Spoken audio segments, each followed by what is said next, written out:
petition to eliminate the flock cameras. And I think that Wilder is like what Idaho used to be, where you have citizens that could do these things. And it's amazing. By the way, I apologize. Good morning. Kevin Miller here at 580 KIDO. Pleasure to have you with us. Over 100 years of serving the Treasure Valley, Idaho's oldest media organization, with exception, I guess, to the newspapers, but electronic media, right? The digital media, the media that we've all become so addicted to. So thank you for joining us. No AI, because you'll hear my flubs, this, that, and the other. So we'll happily take your phone calls. And, maybe some texting in the App Yap Club. But primarily, we love to hear from you. Hence, they call it KIDO Talk Radio.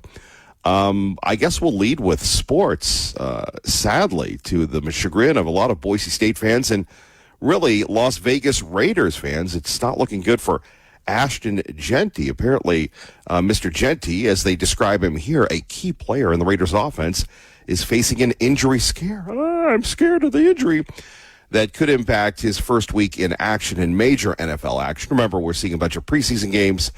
Apparently he has a high ankle sprain. Now, this is interesting because the new coach of the Raiders, Clint Kubiak, not to be confused with Gary Kubiak, his daddy, is known for a run-heavy approach. Remember, he's the guy that was the offensive coordinator of the Seahawks.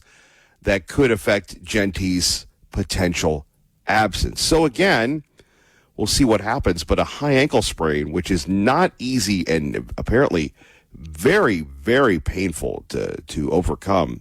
Thankfully, it's not a knee injury, but as we said, it is a challenging injury to overcome, and you got to give it to the kid. He truly has been really working without injury, and the physical beatings, yes, that he gives people, but that he's taken is just amazing when you think about it. So we do appreciate that it's not a knee injury, but it is a high ankle sprain, which will be tough. We'll continue to update you on that. Over the weekend, the president and the Canadians are at war. At least that's what the Canadian Prime Minister said, that we are at war, economic war with the United States. I don't know if anybody watched this Fox series, and I brought this up years ago. It was from Chris Rock, where it was called Everybody Hates Chris. Everybody hates Chris. And it seems to be that's the case with the United States. You could say everybody hates the Don.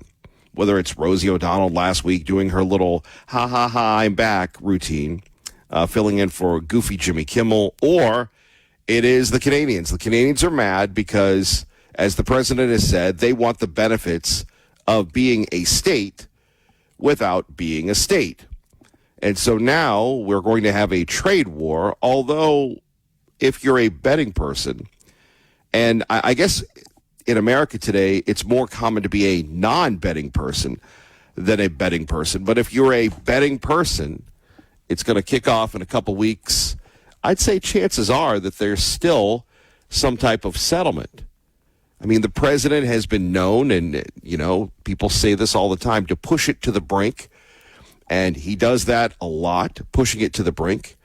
And we'll see whether or not these trade deals go off. But again, it's going to impact Maine. It's going to impact Illinois. It's going to impact Michigan. And, oh, yes, those Maine and Michigan have elections coming up where possibly the Republican, Susan Collins in Maine, could maintain, and possibly in Michigan, we could pick up the seat because of Al Sayed, or as Senator Scott called him over the weekend, my correct pronunciation of his name, Al Said. So we will see how that goes and the cost of goods. And obviously, Idaho does trade with Canada. We share a Canadian border. So I don't know if anybody will pick up on that story, but it's pretty wild. Also over the weekend, somebody, our friend Dylan, texted me and said, man, your stories are on fire about, what's next for the Old State Saloon. Still for sale, I believe, in Eagle, Idaho, and the Idaho coffee shop owner in Driggs, who refused to serve the pro-life group. If you haven't heard about those stories and you'd like to read them, they are available on our website for free at KIDOTalkRadio.com. No paywall, no schmaywall, no this, that, and the other. It's free right there. More than just regurgitating press releases. We actually write stories on our website. So taking a look at that, I was talking to Dylan over the weekend, and really sometimes I just talk to myself. And I'm watching, the rise and fall of the Old State Saloon. And it's, now we hear Mr. Fitzpatrick is doing this, and all these things. And, that's great if you can pull it off. But despite what people say, we are living in challenging economic times. And if you are running for office, if you're doing your very best to, try to be the governor, the guy got, almost 30% of the Republican vote, which, again, a protest vote. We get that. But you're doing that. You've got to learn about the issues. You've got to meet with people. And then maybe you have a dollar for dollar special that night at the bar. Certainly you got to keep your business open doing that as well. So there are many things that pull these candidates, which, as I've said before, makes those people that really run for office and those people that are really into it, that's why they're successful. And it takes a lot of backing of people. It takes sometimes, special interest groups, big money. I believe that Mr. Fitzpatrick, unlike a lot of people, did put his money where his mouth was and put a bunch of his own money into these campaigns, put a bunch of his own money into other things. So, as I said before, selling the bar now probably will be a lucrative move for him. Anybody selling anything in Idaho, it's going to be a lucrative move for you.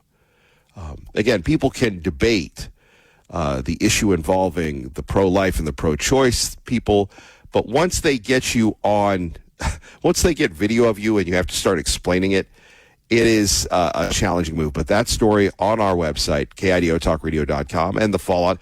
And unfortunately, this is what happens in politics.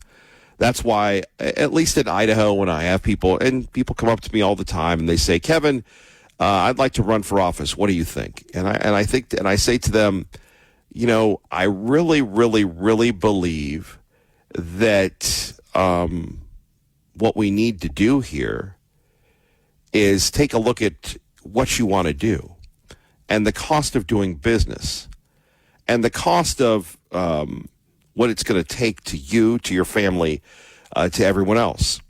Take for instance, the news media. Okay, the news media. And sometimes we do this all the time. You take a national story and make it local. And I don't know if anybody saw this, and maybe people don't like to talk about it. Maybe it makes them uncomfortable. But I'm sitting there Friday night watching the Channel 7 news, and we have this big story about the ice gloves. Now, we talked about the ice gloves. And the ice gloves, essentially, and I think they're going to help quite a bit, that it's like that old Spider-Man video, Electro, not to be confused with the Shocker. Or maybe it is the Shocker, not to be confused with Electro. In other words, they're going to run current through their gloves, and if they attack somebody, if they're attacked, they can just zap them non-lethally, right? They can zap them and hopefully stop any type of escalation of violence. Well, then we have the major, and I'll be the only one that would be critical of Channel 7. Then we have Channel 7 coming out that has been taken a stance, in my opinion, concerning ICE, and ICE is doing this, ICE is doing that. And, they're careful to give you a little bit of what ICE reacts to, and that ICE considering using gloves in Idaho.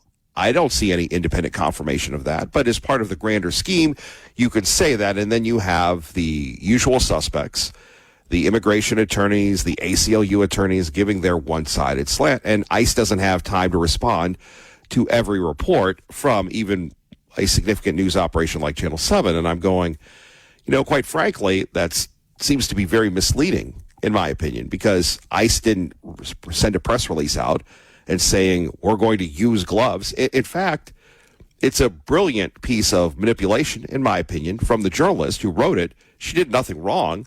She's going to get a ton of clicks from it, and it's going to provoke a story. In my view, though, it is one-sided because there are no official announcements, just that they have bought these things. And yes, out of some states, they could, Idaho could be one of them. We've done that before where people like to criticize some of my early attempts at writing on KIDOtalkradio.com, where we talked about the end of gas grills in Idaho.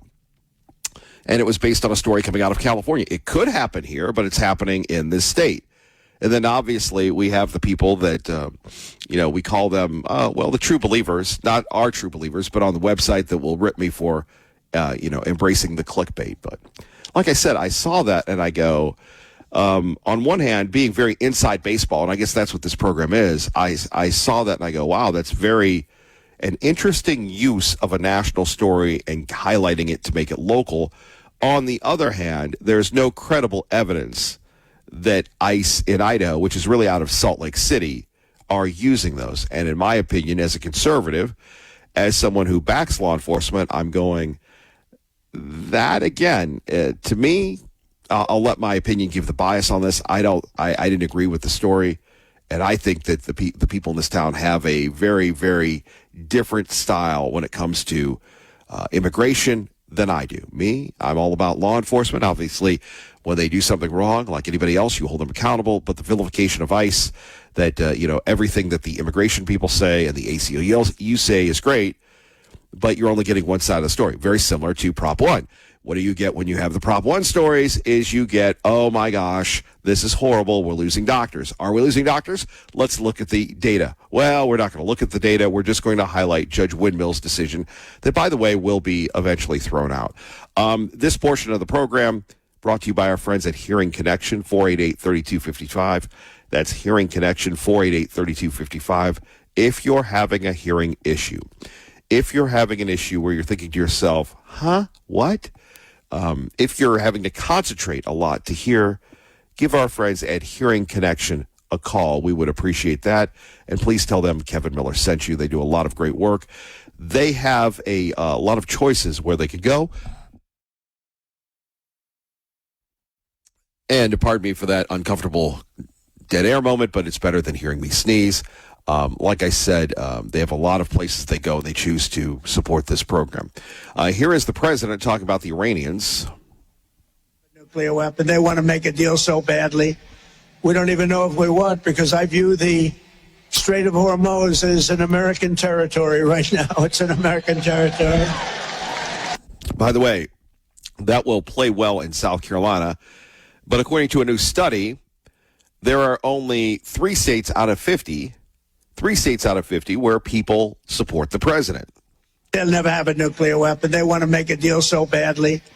We don't even know if we want, because I view the Strait of Hormuz as an American territory right now. It's an American territory.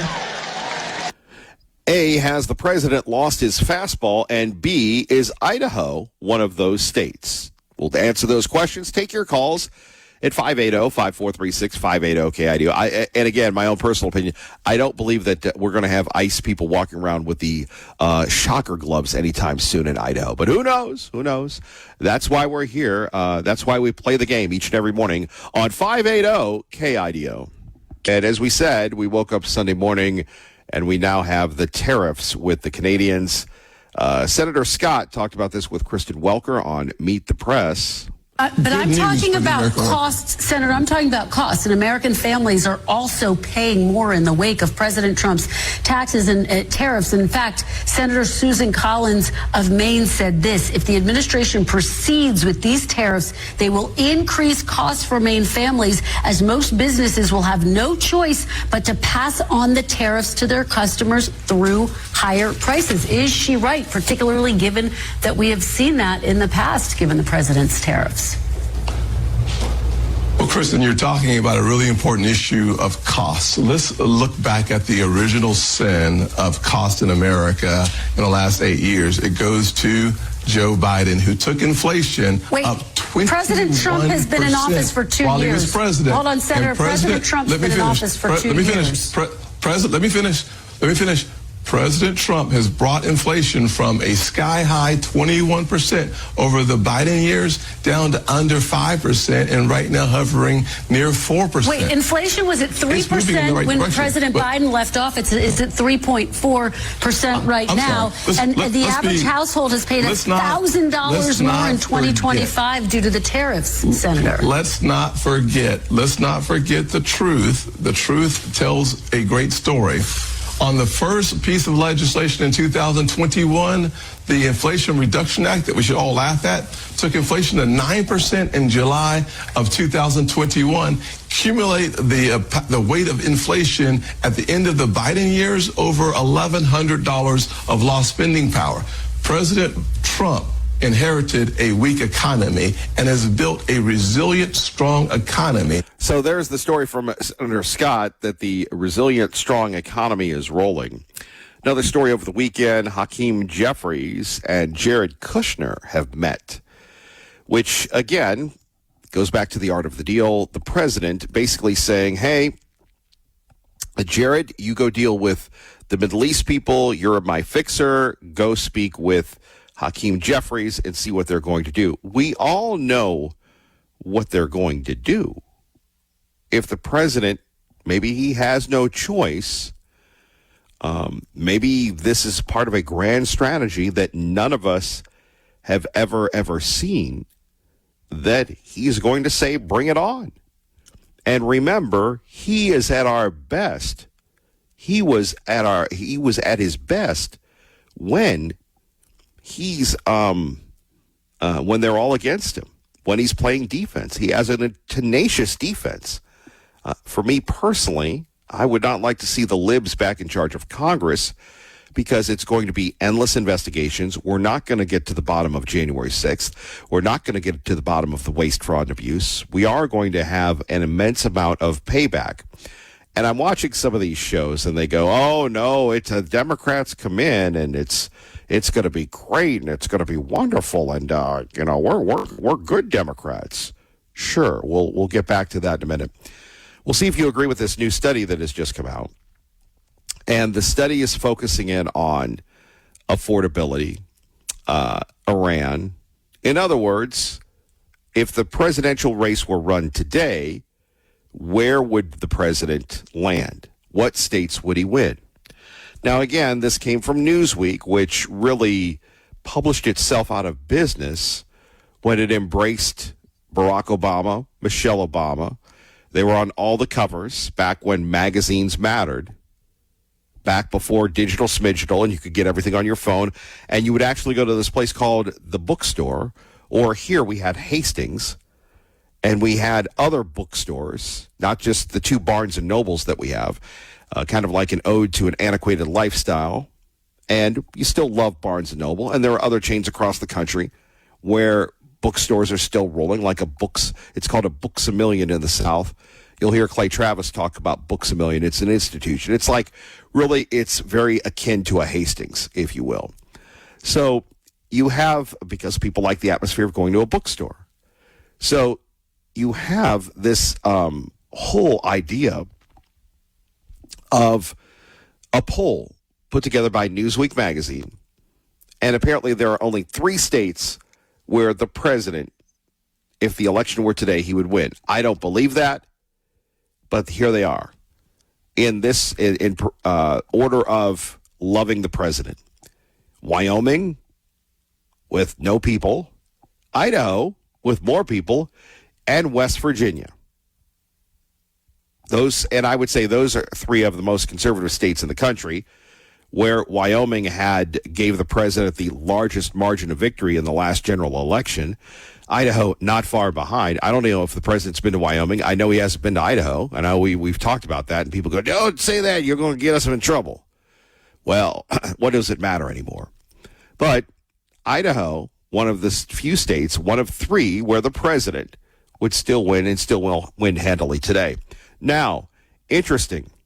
Do we have time for this, Sweet William? Let's make time. Some non-political news over the weekend. And perhaps we'll regurgitate this coming up. Actually, that's a great idea. We'll regurgitate this coming up after the news. But 2 big stories featuring the great state of Idaho. Number 1, did any of you watch the race on Sunday? Now, I know what you're going to say, Kevin Miller. I'm a NASCAR guy back when NASCAR was good. Well, they had a race in Washington, D.C., and I thought it was the most pro-American thing I've seen in my entire life, where you had the monuments, and, this show has been to D.C. several times, so I was trying to see of places that we've been and all sorts of things and going back and forth and taking a look around.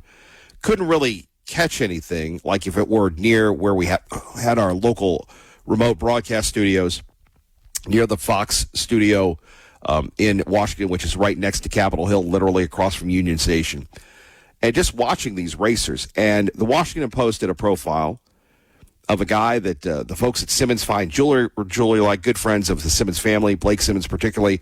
That is Stingray Robb. And Stingray Robb, that is his name. And it's funny, back before some of the local media in Idaho understood this, I came across it. We had Stingray Robb's wife or mom on. And I know, Stingray Robb. Anyway, it's like 580 KIDO. So, and then we had Stingray Robb on, and that's his first name is Stingray. He was named after the Corvette. And this is a kid from Payette that instead of going to his high school prom, instead of doing anything of this nature, he was a kart racer. And he talks about the story of his granddad, his dad. They went through the go-kart circuit, this circuit, that circuit, and somebody in IndyCar said, this kid has the sauce. This kid has the juice. This kid has a chance to go all the way. So what has it been, 2 years, maybe 4 years? They signed him to IndyCar, and the Washington Post did a glowing profile. Now, if you give them your email or something, you can read the article for free. And like I said, I love Stingray Robb. I see him appearing at Simmons all the time. They do great work, and it was nice to see. Number two, which we'll share with you coming up, has to do with Idaho. And when we're talking about Idaho, we're talking about the Senate race. And it's a move not only in Idaho, but across the country, where the sneaky, freaky Democrats moving in from the rear, to quote LL Cool J, are now backing independent people. In fact, the number one vote getter in the Alaska, go-kart primary, where they have the ranked choice voting, actually is someone who's a Democrat, but says, I'm not a Democrat, I'm an independent. She's the woman that ran for Congress. Now she's running for the Senate. Very, very strong ads that seem more Republican than loony loon liberal. But anyway, the Idaho Senate race was profiled on CNN. Todd Achilles, that according to his social media, was actually at the Caldwell Night Rodeo. So what does this have to do with everything? It's a move afoot by the Democrats in red states, knowing that the Democratic model is so damaged, so beaten up. I think they're doing this in Montana as well, that they've decided to back so-called independents. And if you haven't heard from Mr. Achilles, you wonder what he's about, despite his very famous and catchy last name. He did an interview with CNN. We'll share parts of that with you coming up. Thank you for joining us. Do appreciate it. By the way, next week, it is Balloon Week. That's right. Hard to believe that we've almost come to another end of our wonderful events year. Spirit of Boise Balloon Classic, brought to you by Micron, brought to you by so many people, brought to you by you, the city of Boise, and Morrison Park. Coming up a week from Wednesday, it is Kids Day, where everybody's a kid. Hi, Mom, there's the balloon. And then Dave Burnett will say, watch out for the balloons when you're driving down the road. And literally, there are accidents because people are watching the airborne balloons, not just Wednesday, but Thursday, Friday, Saturday, Sunday. For Mrs. Miller, she likes to go on Sunday. I will be there Friday night for Night Glow. And Night Glow, what's that? It's actually, this is, again, the beauty of our beloved state. Whether you're a native, whether you just got here, whether you're listening on the app or the podcast, whatever. The vibe here is you have people that have been doing this for years and years and years. I do want to thank Lori Spencer and, of course, her late husband, Scott, for continuing to bring balloons back to Boise and partnering with the predecessor of Town Square Media, Peak Broadcasting, Mike Owens Promotions, Kevin G. Godwin. These guys decided to bring this back, and they put it together with the Spencers, and the magic has continued year after year. Micron coming in to help us. For years before that, it was Cap Ed, but we can't do it alone. And we love throwing this party and people coming down. So Friday night, here you have it. People are in the balloon industry, and they, you have the drumsticks, you have the bouncy house, you have the food trucks. It's not organized chaos, but it could be. And people wait 4 or 5 hours in the heat for the beautiful, musically enhanced night glow where the balloons go bum, bum, bum, bum, bum, bum, bum, bum. You get it, right? Now, the only year that didn't work is we had one ambitious marketing person. I don't even know if they're still with us, but they hired somebody from a haunted house. Now, remember, and again, it's just us, but it's the magic of events. Anything can happen, right? So the magic of the event is, you're there hanging out with your family, and all of a sudden, there are these creepy, crazy clowns scaring the heck out of people. Now, like I said, one of my wonderful things that I'd love to do is I'd love to be one of those characters, that work at Haunted World or what have you. The creepy, freaky characters that they do this. I couldn't imagine the joy, the anxiety, the rush of being a monster. But they were only there 1 year for obvious reasons. But you never know who's going to show up. So Spirit of Boise Balloon Classic next week. We hope to see you there. Also coming up, Todd Achilles makes his national television debut. We'll find out if you're impressed, and the move by Democrats to hire people that share their values but not their political brand. 580-KIDO is the station you're listening to. Let's get you to work safely and on time. 580-KIDO. When you're out there on the campaign trail and you introduce yourself and people hear that you're not an R, what does that conversation sound like? What's the elevator pitch that you make? I think, Michael, you need to pull back the layers on the political affiliation in Idaho. We're a center-right state. We're a conservative state, Western values, right? And what our legislature looks like as a result of closed primaries doesn't match what the population is. There are a lot of really angry Republicans in this state right now. Young Republicans still can't afford a house and afford to have a family. Our ag industry is suffering from these tariffs and fuel and fertilizer. People are not happy with the status quo. People on the right, people on the left, and there's twice as many independents in Idaho as there are Democrats. And those folks are fired up because they finally have a real race that they can get excited about for the first time in decades. When you're Wow. Democrat turned independent, Todd Achilles, or maybe he was Republican. We'll hear more from him from his interview with Michael Smerconish. Kevin Miller in the morning, KIDO Talk Radio. Thanks to our friends at Window World Boise, bringing you this portion of the program. We go to Al in Ontario, who joins us now on 580-KIDO. Good morning. I'm kind of like Diogenes, right? I'm looking for that one honest man or woman, just someone who won't misrepresent, right? And unfortunately, we don't have that today. Unfortunately, our educational system has not given us the ability to look critically at the words that people put in front of their names, the monikers, the Republicans, the Democrats, the Marxists, whatever.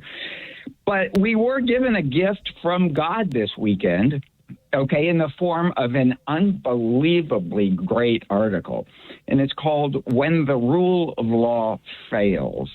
And it's by a lady by the name of Madge Wagee. Now, Madge Wagee, she calls herself an elderly lady who wants to share her ideas. She's from education. And this is the greatest article. I mean, this is pure truth, and it's written in such a high... Honestly, I mean, she sounds like me, okay, to be honest with you, but she does it in such a beautiful way that I could never match this article, When the Rule of Law Fails, by Madge. And she has to be older, I imagine, because Madge is a name that, was from my parents' generation. But, I mean, what she says is just so unbelievably on target. The rule of law, that abstraction upon which millions have wagered their lives, their fortunes, sacred honor, has not been abolished. Far more insidiously, it has been instrumentalized. Transformed from constraint upon power into weapon wielded by power. The distinction matters. Abolition would provoke resistance. Instrumentalization induces learned helplessness. The conditioned response of laboratory animals who no longer attempt escape because previous attempts have been punished. You know, that's the truth. What we have now in this country is a system that has lost the rule of law, and she goes in and she does it in such a way. This woman, you know, you and Marge can run off together for all I care. Man, what are you talking about? We don't have the rule of law here. We have plenty of rule of law in America, in Idaho, under President Trump's care. No, you misrepresent everything, Kevin. You misrepresent what I say. No, I'm actually listening to your love letter to Marge. No, you Madge, buddy, Madge. You don't even listen, okay? And I wouldn't send you this article anyway because, like you said, did you say her name was Blanche? What is her name, Blanche? You see, this is it, okay? You got something going on there that I'm not sure what's happening. You just want to misrepresent. Like Friday, you misrepresented, and I said that women or black people can't lead.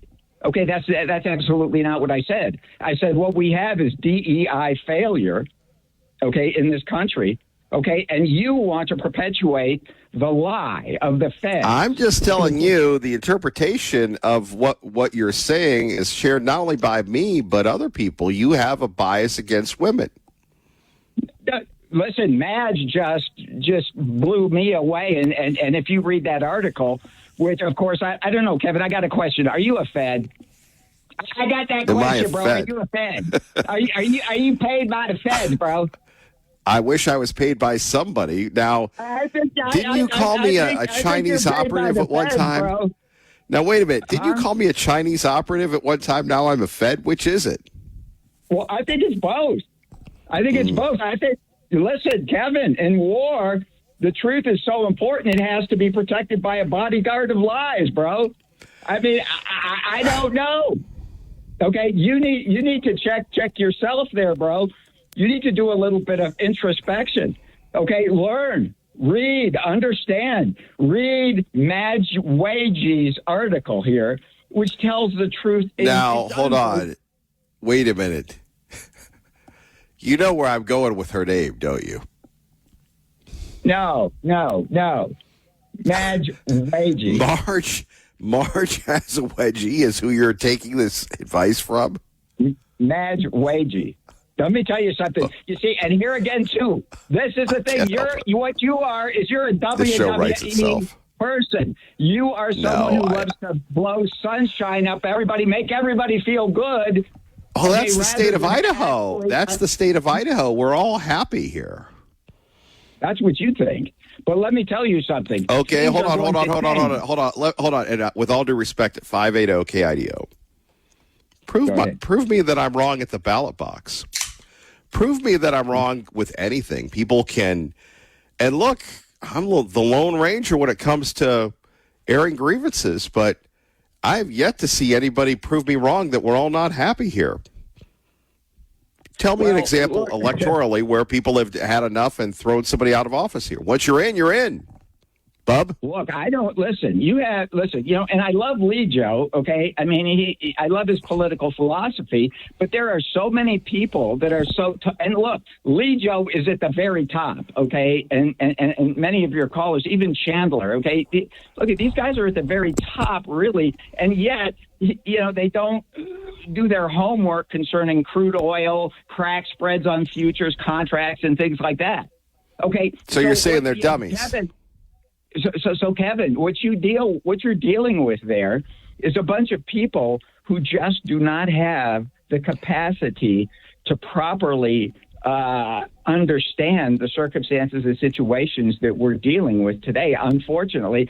So yeah, you're going to get whatever you get from people who love to, cavort around in the circus and the bread and circus crowd, the WWE cavorters. It's so funny. He's proven my point. He can't come up with an example except to insult Chandler and Lee Joe that have held him accountable in the past. Maybe No. Madge can help him. Kevin. Marge. Kevin. Marge, Okay, what does so Marge say? Lee Joe, let's ask Lee Joe a question, okay? What is Safanaya, Abcake, Gawar, Burgan? What are these things? What are the profiles of the production of those oil fields?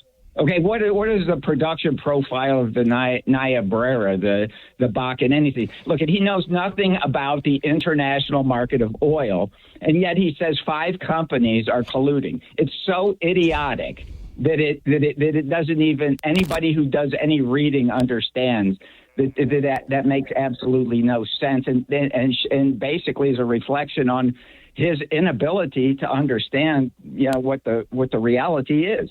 And that's unfortunately where we're at in this country. The people, things aren't going very good. Let's vote for Marxists today. Look what Trump did. Yeah, today, we'll go over back to Marxists. Oh, no, now we'll go over to this. They don't know their arse from their elbow. Okay, our educational system is in such disrepair, and people are totally clueless. There's no political philosophy out there that could save us, I don't think, at this point in time, because the people are just way too clueless. And I hate to say that, but, it's just we got the DEI that's completely destroyed our country. I mean, it's we put people into places of leadership, where we have this duality of morality. You have people that tell the truth, okay, and then you have those people who misrepresent, okay, and the people who tell the truth, they're looked at as, who is this? Who are these people? What are these people? So what Chandler talks about, taking away Social Security and Medicare, I agree with that, but you got to take it away from everybody.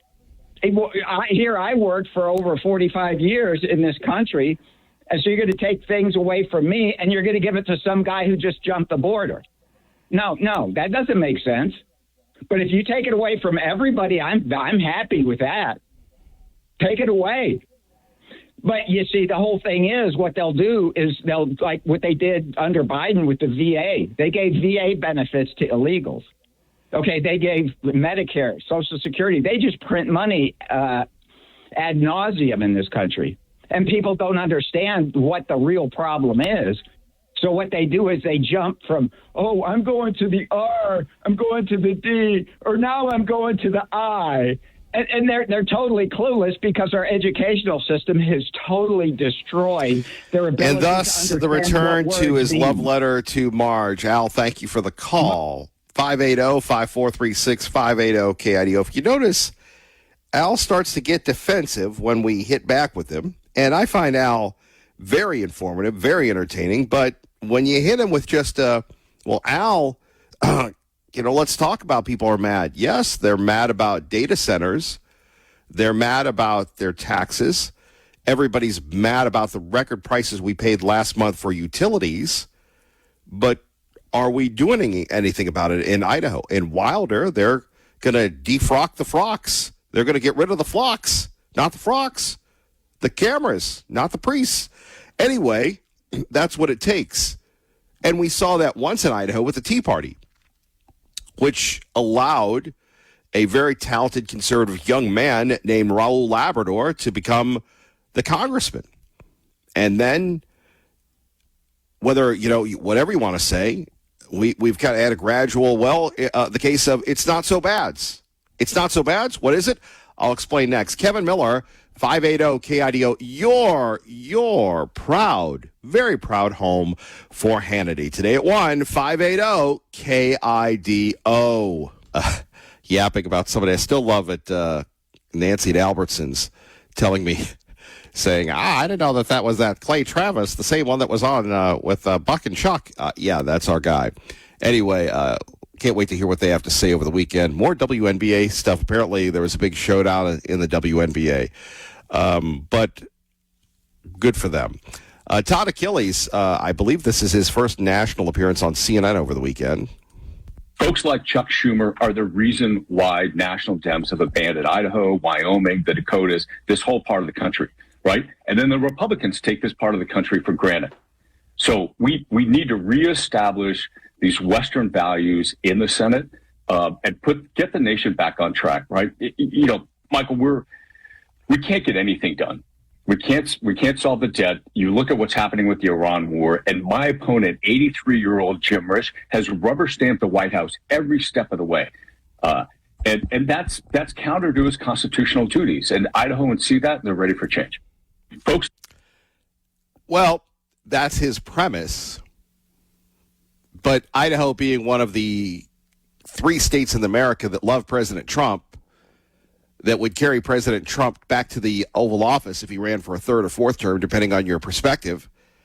It's going to be a tough road to hoe for Mr. Achilles. And then we have him throwing in the senator's age. But anybody that has been around Senator Risch, you understand that, there are a few people in Idaho politics that you're going to outwork.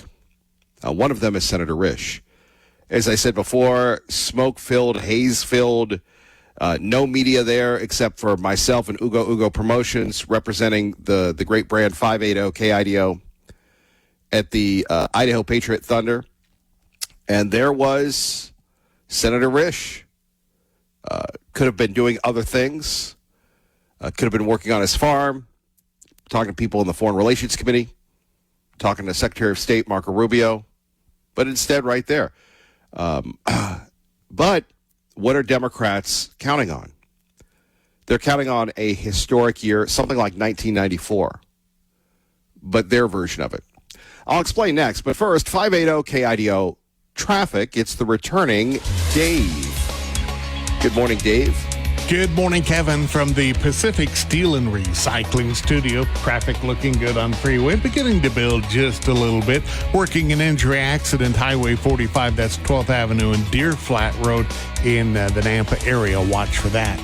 Save money with Perfect Plumbing, Heating, and Air. Get your annual AC tune-up for $49. Call Perfect or schedule online at callperfectnow.com.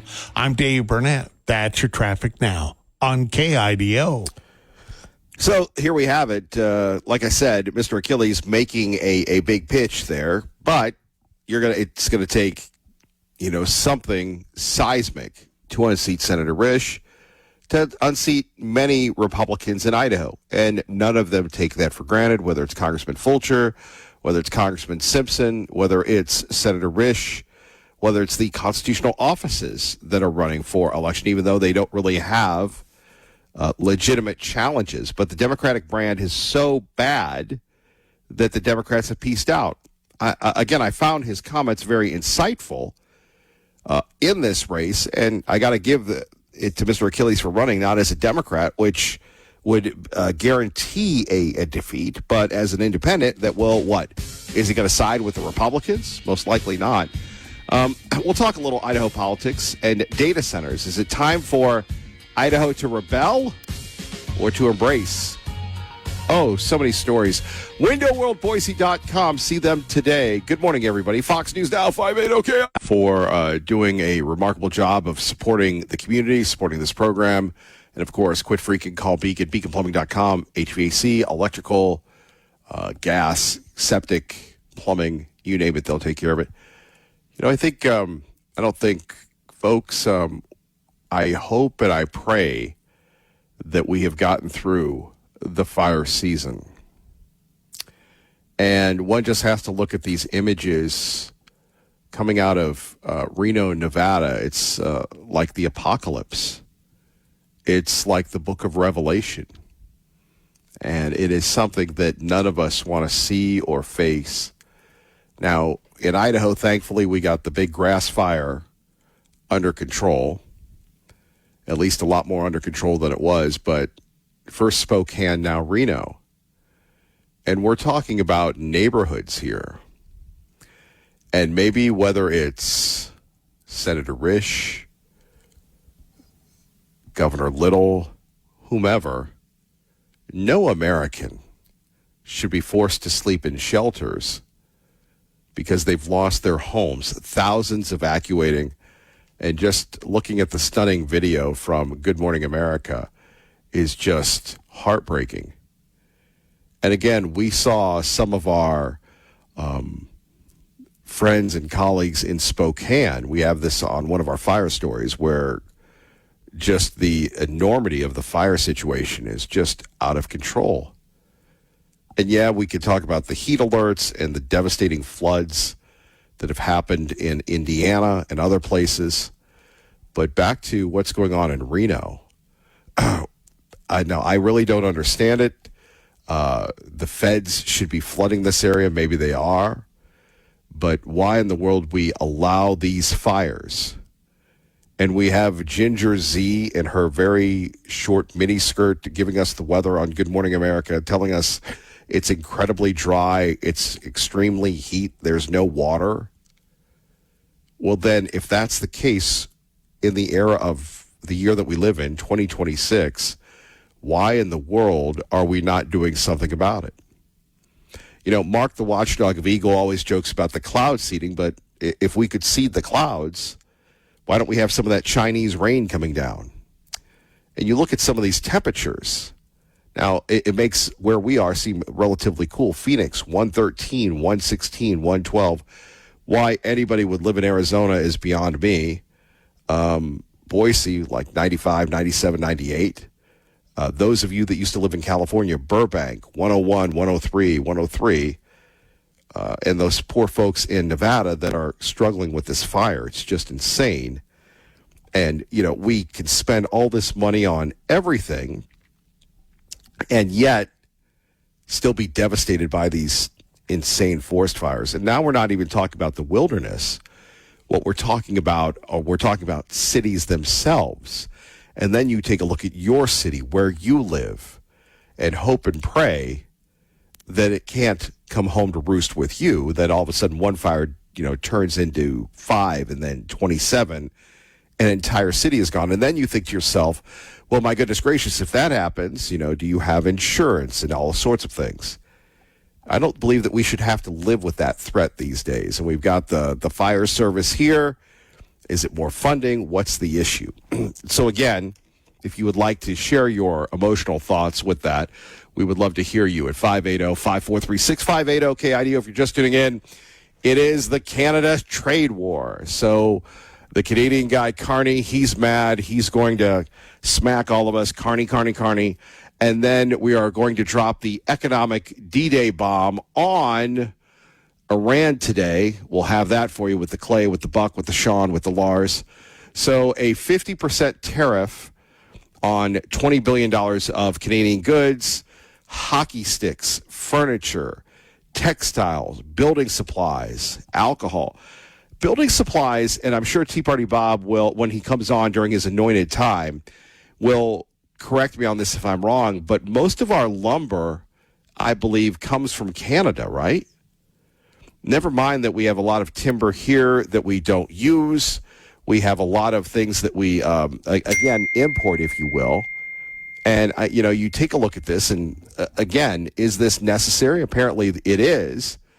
But if the price of Canadian timber that's used to buy homes built in Idaho or wherever else the station goes, in Utah, in Oregon, in Washington, we'll see what happens there. But again, another reason that home prices could go up. And with these interest rates right now, you're not going to get more for your money, right? So again, we're going to fight back. The Canadians, they import a lot of stuff from us. Steel, dairy, clothes, plywood, alcohol, electronics. Apparently, we go back and forth on this, but they get our plywood, we get lumber, we do sell booze to them, electronics to them, dairy, which could have ramifications here in Idaho. We'll see whether or not this trade war rolls, but we'll see how that plays out. Again, I could see the President of the United States doing what the President of the United States famously does, pushing people to the brink, and then coming up with a deal that both sides can be happy about. All right, let's get back to this Todd Achilles comment. If you missed it, there is a show on Saturday mornings on CNN by a former, I guess you could say current radio talk show host. His name is Michael Smerconish. And Michael and I, he, a product of the Philly Burbs. Me, I just spent some time in Pennsylvania. But he really embraced Obama, and he positions himself as an independent. He's an attorney, smart guy, very successful, and he's got a show on Sirius XM. And his weekly show on CNN goes a little beyond the headlines. So he brought up that Democrats are, abandoning their brand in certain states, Idaho being one of them.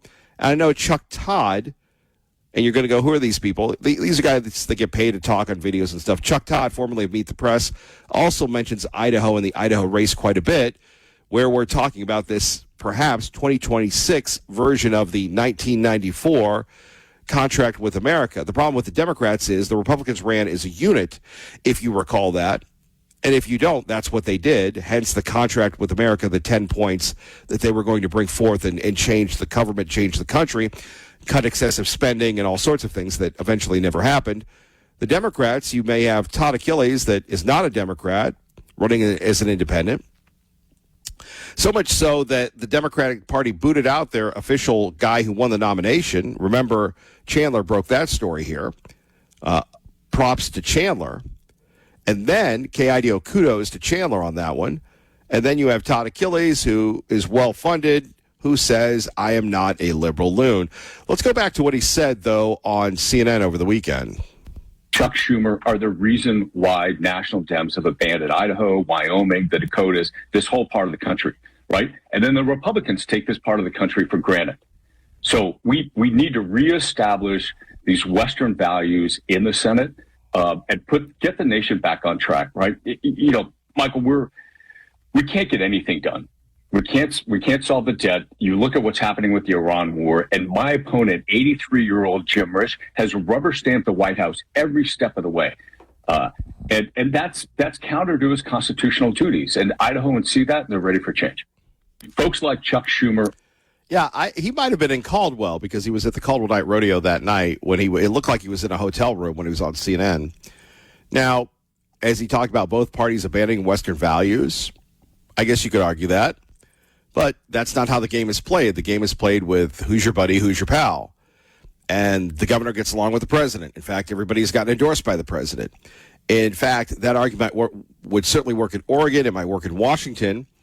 But people want in Idaho, the majority of the people in Idaho want the president and his agenda rubber stamped. So, again, when Mr. Achilles is on CNN and they're talking about this grander picture, it might work somewhere else. I don't think it's going to work in Idaho, but he's certainly not Lauren McLean. Let's catch a little bit more, and we'll get your reaction at 580-5436, 580-KIDO. When you're out there on the campaign trail and you introduce yourself and people hear that you're not an R, what does that conversation sound like? What's the elevator pitch that you make?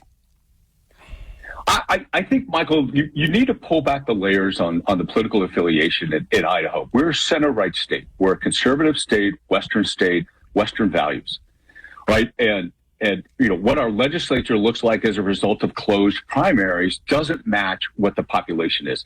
There are a lot of really angry Republicans in this state right now. Young Republicans still can't afford a house and afford to have a family. Our ag industry is suffering from these tariffs and fuel and fertilizer. People are not happy with the status quo.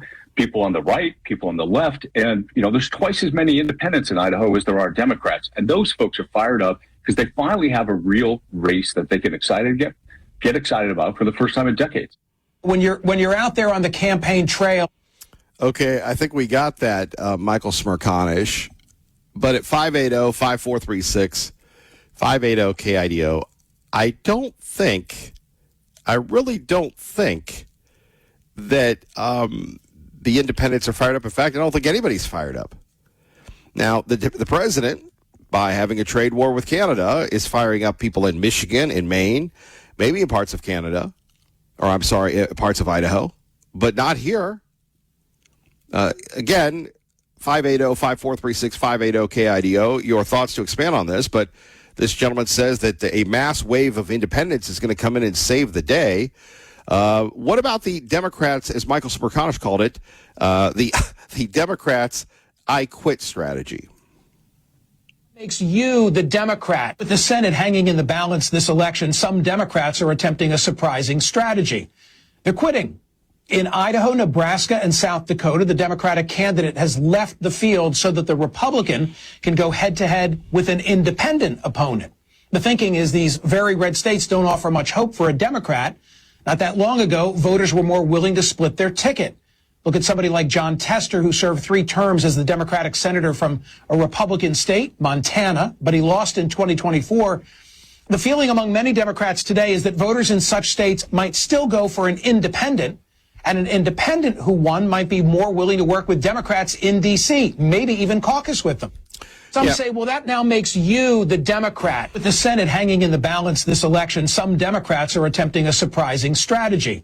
Okay, thank you, Michael. Little late on the trigger there. And that's their strategy. The I quit, I can't get elected. So, again, not saying that anybody's wrong. I just don't think that it plays in Idaho. But it could. And how's that, Kevin Miller? Well, gas prices continue to go up. The president's economic D-Day really blows up the bond market, which has been hemorrhaging, which the bond market, one of the most stable ever financial institutions in Western civilization history, is feeling the effects. And remember, everyone is tied to the stock market. Whether you have money in it or not, you have an economic rupture like we did in 2008, 2009, a giant Greg Ferrero in memorial, then what happens next? Then you're going to see people going, well, I think we really need to, I think we really need a change. Now, the liberal loons aren't going to cut the budget, but you take a look at, again, the Democrats. The Democrats could very simply come in because it's a protest vote, as we have seen that in other parts of the country. More on that coming up. Also, an issue that we first brought you, and this story is on our website. And it's a story that will continue to pop, continue to go viral. But you think to yourself, what do you do next? You think to yourself, at 580-5436, 580-KIDO, what's it going to take to stop these flock cameras? Is it going to take an expose by someone to say that you have people that are abusing the system? Is it going to mean that someone that we could have captured was not captured because we let it go? Is it going to take one massive abuse by the system? Let's take a listen here. 4 former Savannah Police Department employees have been arrested for misusing the city's license plate reader system. The Georgia Bureau of Investigation says Marquise Dillard, Donald Phillips, Matthew Rich, and Kalandic Thomas used the flock safety system for non-law enforcement purposes. 3 of the 4 were police officers at the time. Thomas was a community service specialist. All 4 have been booked into the Chatham County Jail. The investigation remains active. In a statement recently released by Savannah Police, Chief Lenny Gunther expressed his disappointment, claiming all officers should act with integrity, saying there is no excuse for breaking the trust of the community. Also, 2 license plate reader cameras have been cut down at Sweetwater Station. The HOA president says the association, not the city, purchased the 2 flock cameras and will pay for their replacement. The cameras monitor vehicles entering and leaving the subdivision. They're not connected to the city or Savannah Police.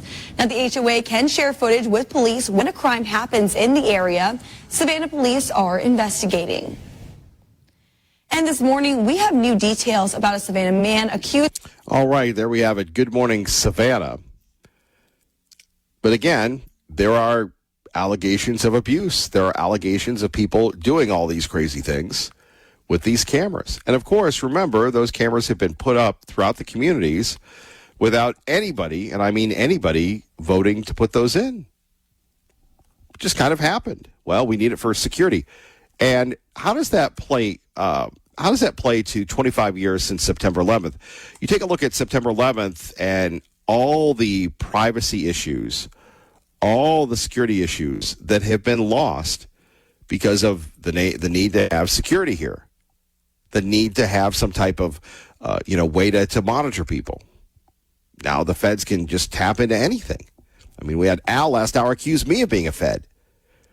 I can't even spell Fed. So we'll talk a little bit about that. And again, we'll delve into the top trending stories on our website. Most notably, a business. Can a business tell you to hit the road, Jack? Kevin Miller, 580 KIDO. Said everybody is welcome, but I said I don't want this group meeting here. It's like if the KKK asked to meet here, I would say no. So you think pro-lifers are like the KKK? Is that what you're saying? In my world, it's the same. It's the same sort of concept. That is so beyond far. Pro-lifers, those who advocate for the dignity of every human life, even children in the womb. You were saying we are like the KKK. I've made my point clear. I asked you guys not to meet here. I said everybody. So here we have folks that are meeting at the Idaho Roasters in Driggs. Now, I thought Driggs was conservative, but apparently it's liberal, or it leans to the left. And there was a meeting that apparently somebody put on social media, hey, the pro-life group is going to meet at the coffee shop. Little did we know that the coffee shop, now, a little bit more in context, because I did research this story and aggregated 3 primary sources for this, which means 3 original sources. So you have the owner that says, I'm a liberal, or identifies as a liberal.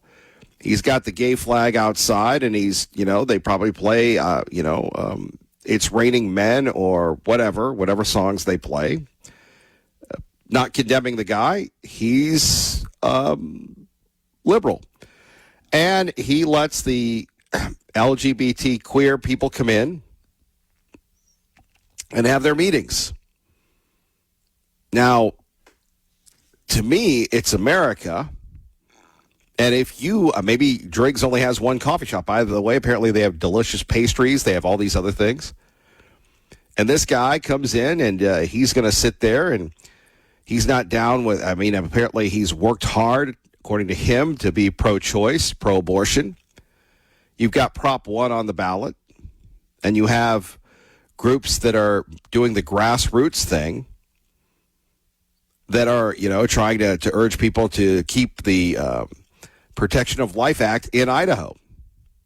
And it's funny, none of the groups are working together. They're all like independent franchises appealing to their own audiences, which I suppose, if it's successful, great. But I don't see really a lot of, hey, guys, we can all agree on this one issue. Now, what a lot of people agree on is this guy said, hey, man, I don't want you here. Get out. Now, you have people that have videotaped this. This has gone incredibly viral. You have people that are just going all over the place. And now that you have people giving this guy death threats. And maybe one of our friends one day in law enforcement will explain to us why people threaten people with death threats. And thankfully, 99.9% of them don't go anywhere. But it only takes one lunatic, as we know with our friend Charlie Kirk, God rest his soul, that we have people that act, that get so insane, so radicalized, like the lady that was in the hijab and an American, but she got radicalized, wanted to blow everybody up in New York. Sure, we're all about peace, love, and understanding until we're not. But here you have this coffee shop owner, and he said, look, I don't want the Republicans' money. I don't want the pro-life money out. Now, if he can do that in business, God bless him, I suppose. But now he's getting death threats. Crazy. He is welcome, but I said I don't want this group meeting here. It's like if the KKK asked to meet here, I would say no. So you think pro-lifers are like the KKK? Is that what you're saying? In my world, it's the same. It's the same sort of concept. That is so beyond far. Pro-lifers, though. By the way, bad call. We have an older guy, a young group of people. You're not going to win a viral video when you're going with younger people. You're just not. It's their domain. It's their home. And then you throw in the KKK in Idaho. You might as well be in Birmingham, bro. But I said, I don't want this group meeting here. It's like if the KKK asked to meet here, I would say no. So you think pro-lifers are like the KKK? Is that what you're saying? In my world, it's the same. It's the same sort of concept. That is so beyond far. Pro-lifers, those who advocate for the dignity of every human life, even children in the womb. You were saying we are like the KKK. Point clear. I asked you guys. Yeah. Truly a bad call with this guy. The guy should not be, his life should not be threatened. But as I said before, here you have this, this is what happens when politics gets involved. Polarizing politics, which is just about every version of politics today. Let's see. This guy has become internet famous, and we'll see what happens. We even have the guy on Twitter calling himself the Golden Gopher fan. Let's see. He's saying they are located in Driggs, Idaho. This is absurd, and they should be boycotted by all. This country is protected by freedom of speech, and to compare those that support babies, the lives of babies, to the KKK is disgusting. And then it talks about the ethnically sourced organic and fair trade coffee roasted in-house alongside a scratch-made bakery selection. Wouldn't you much rather be talking about making the bakery from scratch as opposed to having to deal with this? And by the way, the ice cream is churned daily. Now this poor guy has got to, maybe he doesn't care. But unfortunately, it's a business. And look, we've had people say to us, and, there are no secrets with us. Hey, we agree with you, but we don't want your ilk here. We go back to, some people in the medical profession that have said that. Some people have called this program, and I guess you could say, I must give them credit. I'd say this from secondhand sources, domestic terrorists. And I'm going, domestic terrorists? Well, yeah, we just can't take a chance with you people. Me people. And again, I'm paraphrasing, but, and you have to sit there and say, and you have to be respectful about it. Apparently this guy doesn't want people in the pro-life community to come to his coffee shop to meet. I get that. I understand that. But on the other hand, to compare them to the KKK, that's a bad call at the line of scrimmage. It's a bad call at the line of scrimmage, bro. All right, let's go to Chris in Cuna with Kevin Miller at 580 KIDO. Hello, Chris. Hey, Millie, my brother. How you doing? It's been a while. You staying out of trouble? No, never. Me? I was getting into trouble. Man. Right on. Hey, I just wanted to call about this guy in Driggs, Idaho. I think it's kind of foolish to kick anybody out of your coffee shop having a different opinion than you. I'm not sure whether he's allowed to do it or he's not allowed to do it. I think if you're a business owner, you can kind of refuse service to anybody. However, the First Amendment is there. So I'm not kind of sure where that line draws legally. I'm sure somebody else will call in with that. But I just think it's kind of, he's kind of making a mountain out of a molehill. Somebody's meeting there, and you're going to just kick them out because they kind of disagree with you, and then you're going to go to this extreme, calling them the KKK. I think that's just honestly cannon fodder for the media. And then it doesn't surprise me that he goes, my life was threatened. And okay, well, you can say that. Was it really threatened? Was it really the pro-life community, or did just somebody call in that wanted to give you a good news story? Because the last thing that people that are pro-life are going to do is threaten to kill you when they're sitting there promoting life, even from the very, very beginning of life. So it just doesn't make any sense. It just seems to me like it smacks of a soundbite opportunity for people to say, look at these people, they're hypocrites, these pro-lifers want to kill this guy. Come on. It just doesn't pass the smell test, Kevin, in my opinion. Well, Chris, your opinion is always welcome. I got to ask you, as our KIDO correspondent, man, what's going on in that place? It's growing. I mean, there's constantly new restaurants. There's a Costco coming in, a new Winco coming in, and I know that you can feel some of the traffic pain being from Star there, and trying to get down Star Road and all that with the new businesses coming in. But growth is going to happen. They didn't ask us whether we want the growth. The growth just comes in. If you build a better mousetrap, the world's going to beat up out to your door. And Idaho does things the right way. I don't blame people for wanting to come here. It's just don't export stupidity. When I came, I did not export stupidity.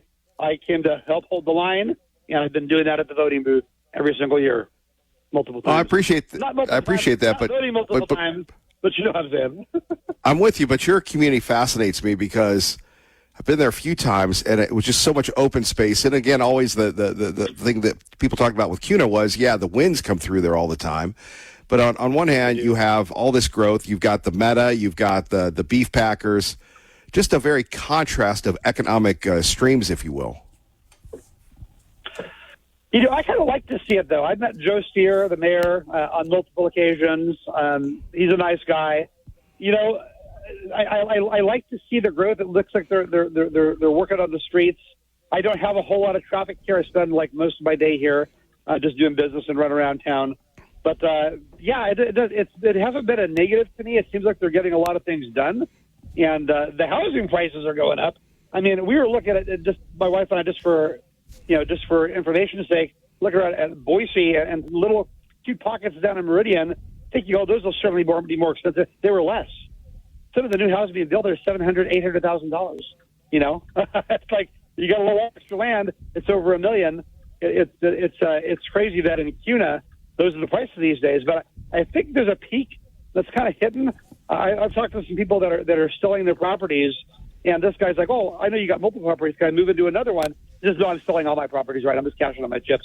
The people are thinking the market's going to go down a little bit, and they're trying to kind of cash on all their chips while it's at the high. So you never know where things are going to go.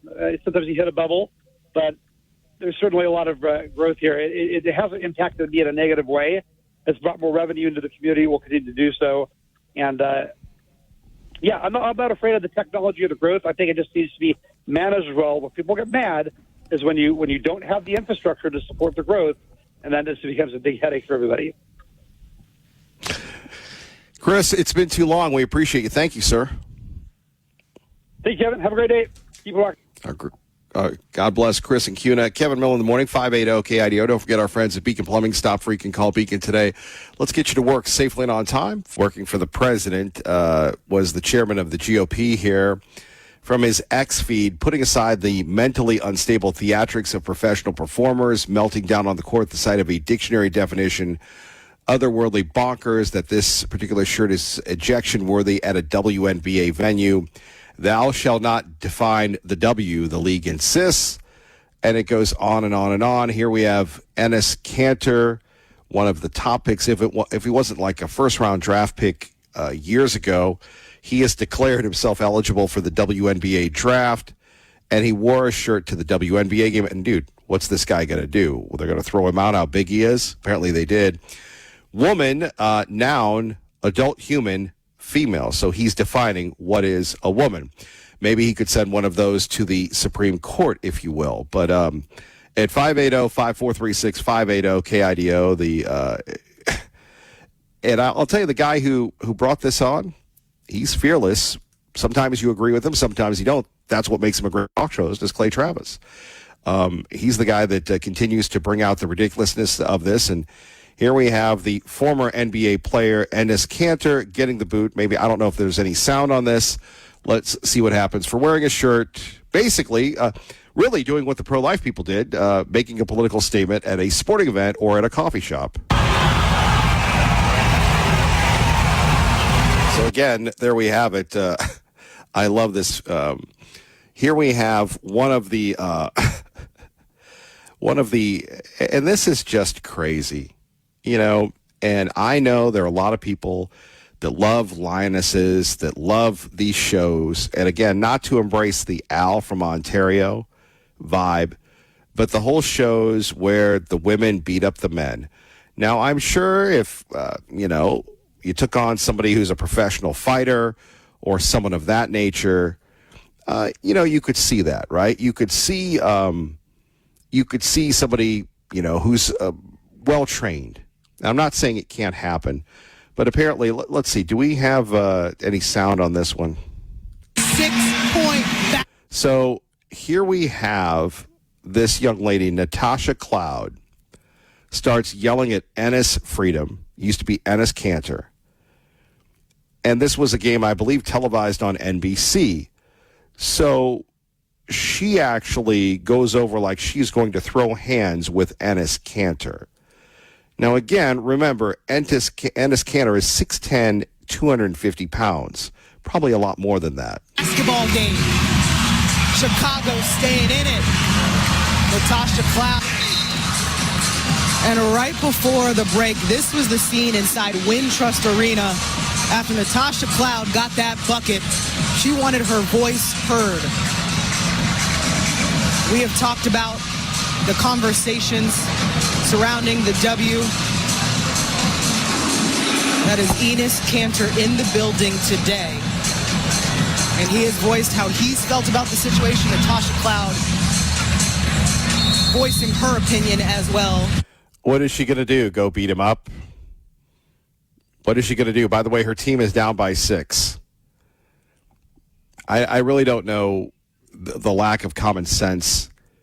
One of the things that always intrigued me about sports is, unlike what we do, we talk about the big boy issues, and they can be polarizing. They can draw people away. But you do the sports, if you will, and it should just be all about sports. But somehow these woke liberals get into sports media, and they think it's their purview, their soapbox to lecture people.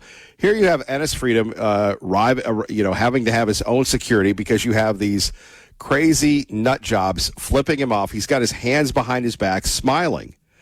And you think to yourself, as someone who loves their kids, taking them to school, gives them a nice warm hug and a kiss. Thank goodness we don't live in Chicago or any of these other woke hotbeds. And again, like I said, this is what concerns me about the city of Boise.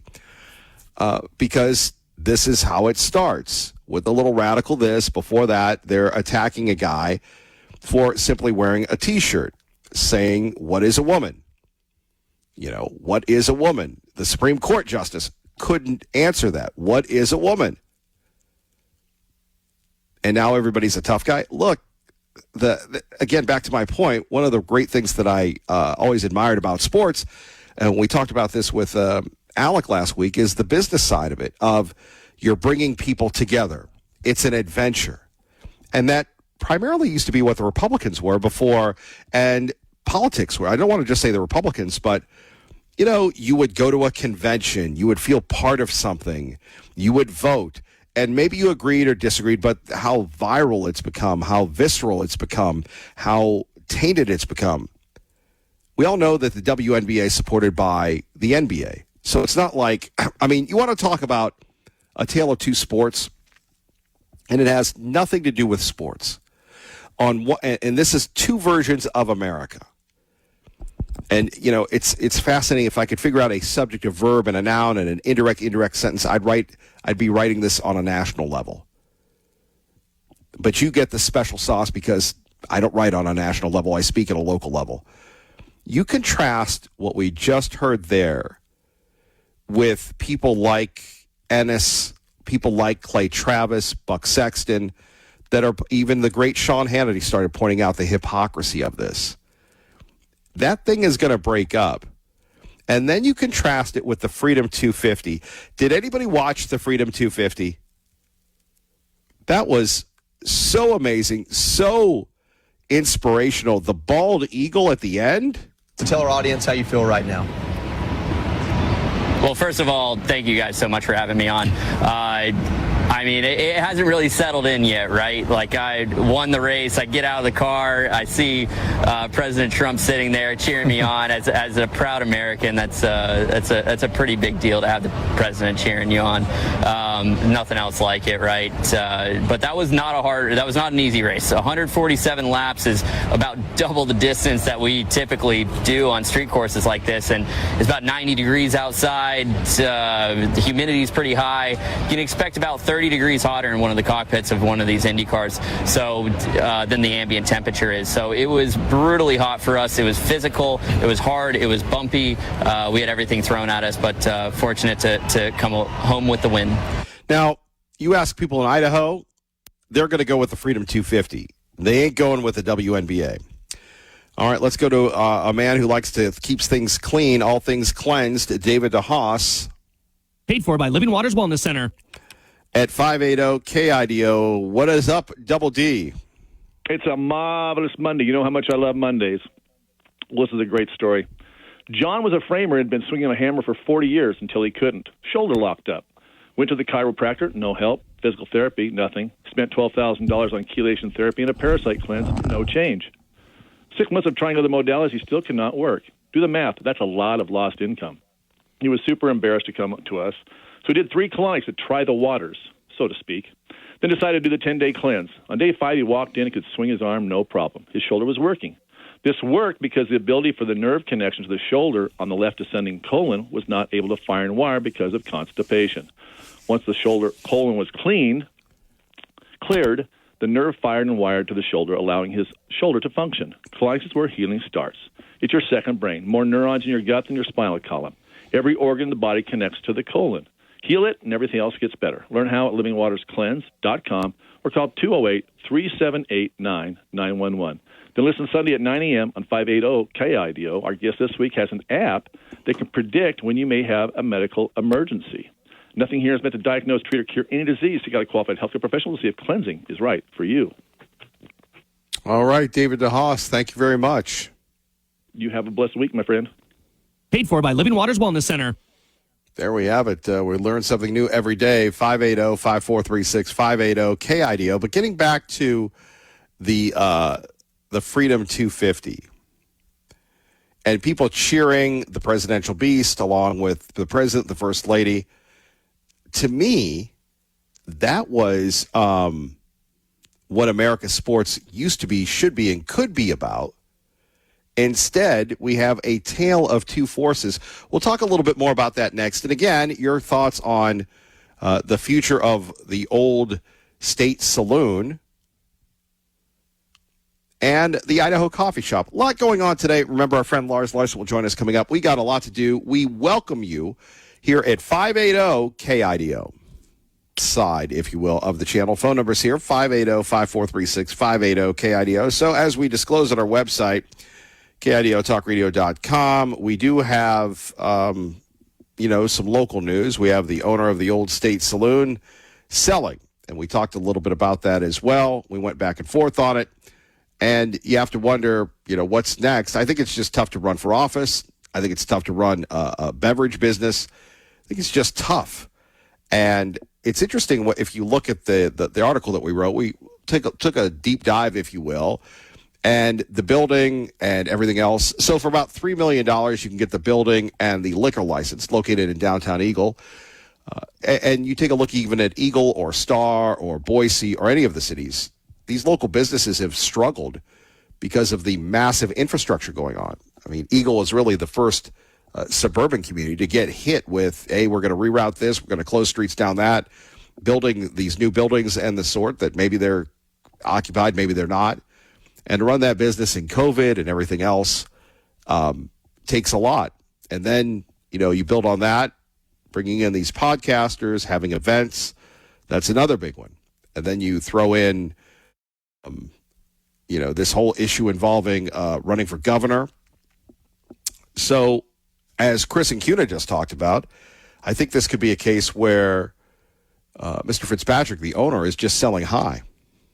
Million, just the RNC, $130 million with no debt.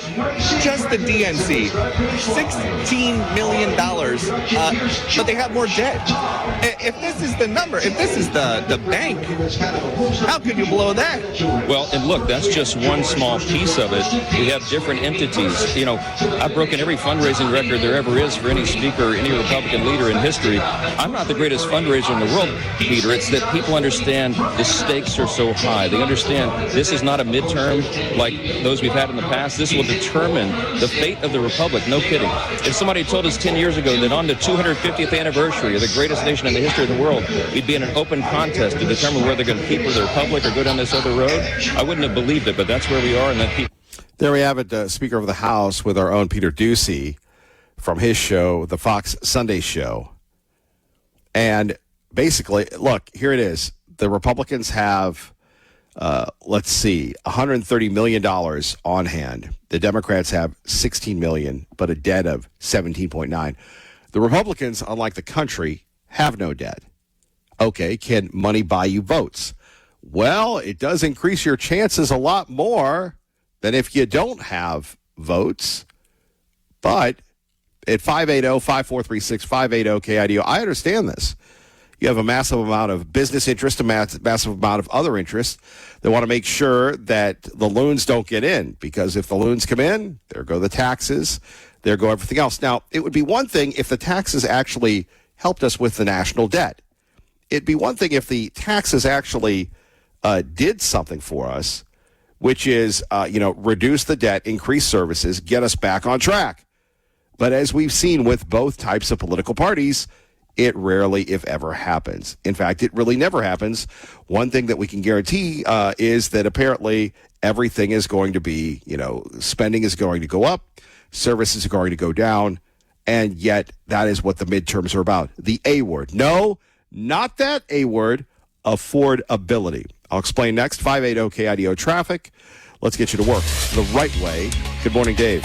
Good morning, Kevin, from the Pacific Steel and Recycling Studios. Traffic now on the freeway looking a little bit better now as you're coming out of Canyon County into Ada County. School zones in effect today, so watch for those. But all in all, a pretty good Monday morning commute underway. If your website isn't showing up when customers use AI to search online, you're missing out. Find out how AI search optimization can help your business be found. Email lucas.paban@townsquaremedia.com. That's your traffic now on KIDO. And appreciate that. Like I said, coming up, our Monday morning chat with Lars Larson. Looking forward to what Big Lars has to say, what he's working on this week. We are working on getting ready for the Spirit of Boise Balloon Classic. Looking forward to, once again, seeing everybody in downtown Boise. It's going to be wonderful, exciting, thrilling, captivating, and, of course, inspiring with all the balloons. Don't forget the night glow. But, again, if you work around the Boise area, and it's free, thank you to everyone who has sponsored that. But if you work around the Boise area or you want to have the kids take a late day to get into school, why not go to Kids Day, which is Wednesday next week, not this week, or Thursday, which is, I think, Government Day. Friday is Night Glow Day. Saturday is Kick Over the Porta Potties Day. And Sunday is a spiritual day. But again, we do thank Lori Spencer and our good friend Scott. We lost Scott many years ago. And if you're a young person, you don't really understand the significance of time. You think you have a lot until you don't. But, I look back at the just in my brief involvement. By the way, yesterday it was official, 17 years here in the Treasure Valley. Who would have ever thought? It's never official until we get to the August 23rd. So I guess that's my birthday, if you will, the show's birthday, Liberation Day. But I look at Scott Spencer, who we lost. I look at Larry Gebert, who we lost. I look at Roland, who we lost. Just appreciate who and what you have, because every day is a precious moment. Every day is a gift from our Lord and Savior, Jesus Christ. Kevin Miller, 580 KIDO. Good morning.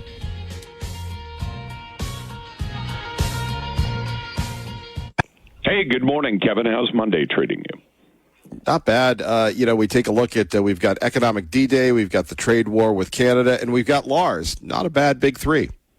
Well, you think so? Well, we can try to make the best of it. I mean, here we are coming up to the end of August, still at war with Iran in some form, but it appears the president says we're getting oil through the Strait of Hormuz, so maybe we're winning at this point. Iran is going to be on its lips financially. It's going to be in trouble, and I think that's where Donald Trump intended to put them. It just took longer than he expected. Of course, you as the political watchdog, you have to take a look and think to yourself, what, if any, impact this is going to have on the midterms as we get ready for, another shot at history, if you will. Well, I certainly hope that voters are smarter than simply saying there is some discomfort because of high prices. There was discomfort because of high prices during all of Joe Biden. And I think the difference this time is the mainstream media, the legacy media, has been shouting the alarm the whole time, whereas they did not do that during Biden. Do you remember when Biden just blew off questions about inflation, saying, it's transitory, it'll only last a little while? Yeah, it only lasted for 4 years until he was out and Trump was in. So he was able to lie to the media, and the media effectively lied to the public. So what do you do when you're not getting the straight story? Well, and that's the challenge. The Republicans aren't only fighting the Democrats, but they're fighting the liberal media.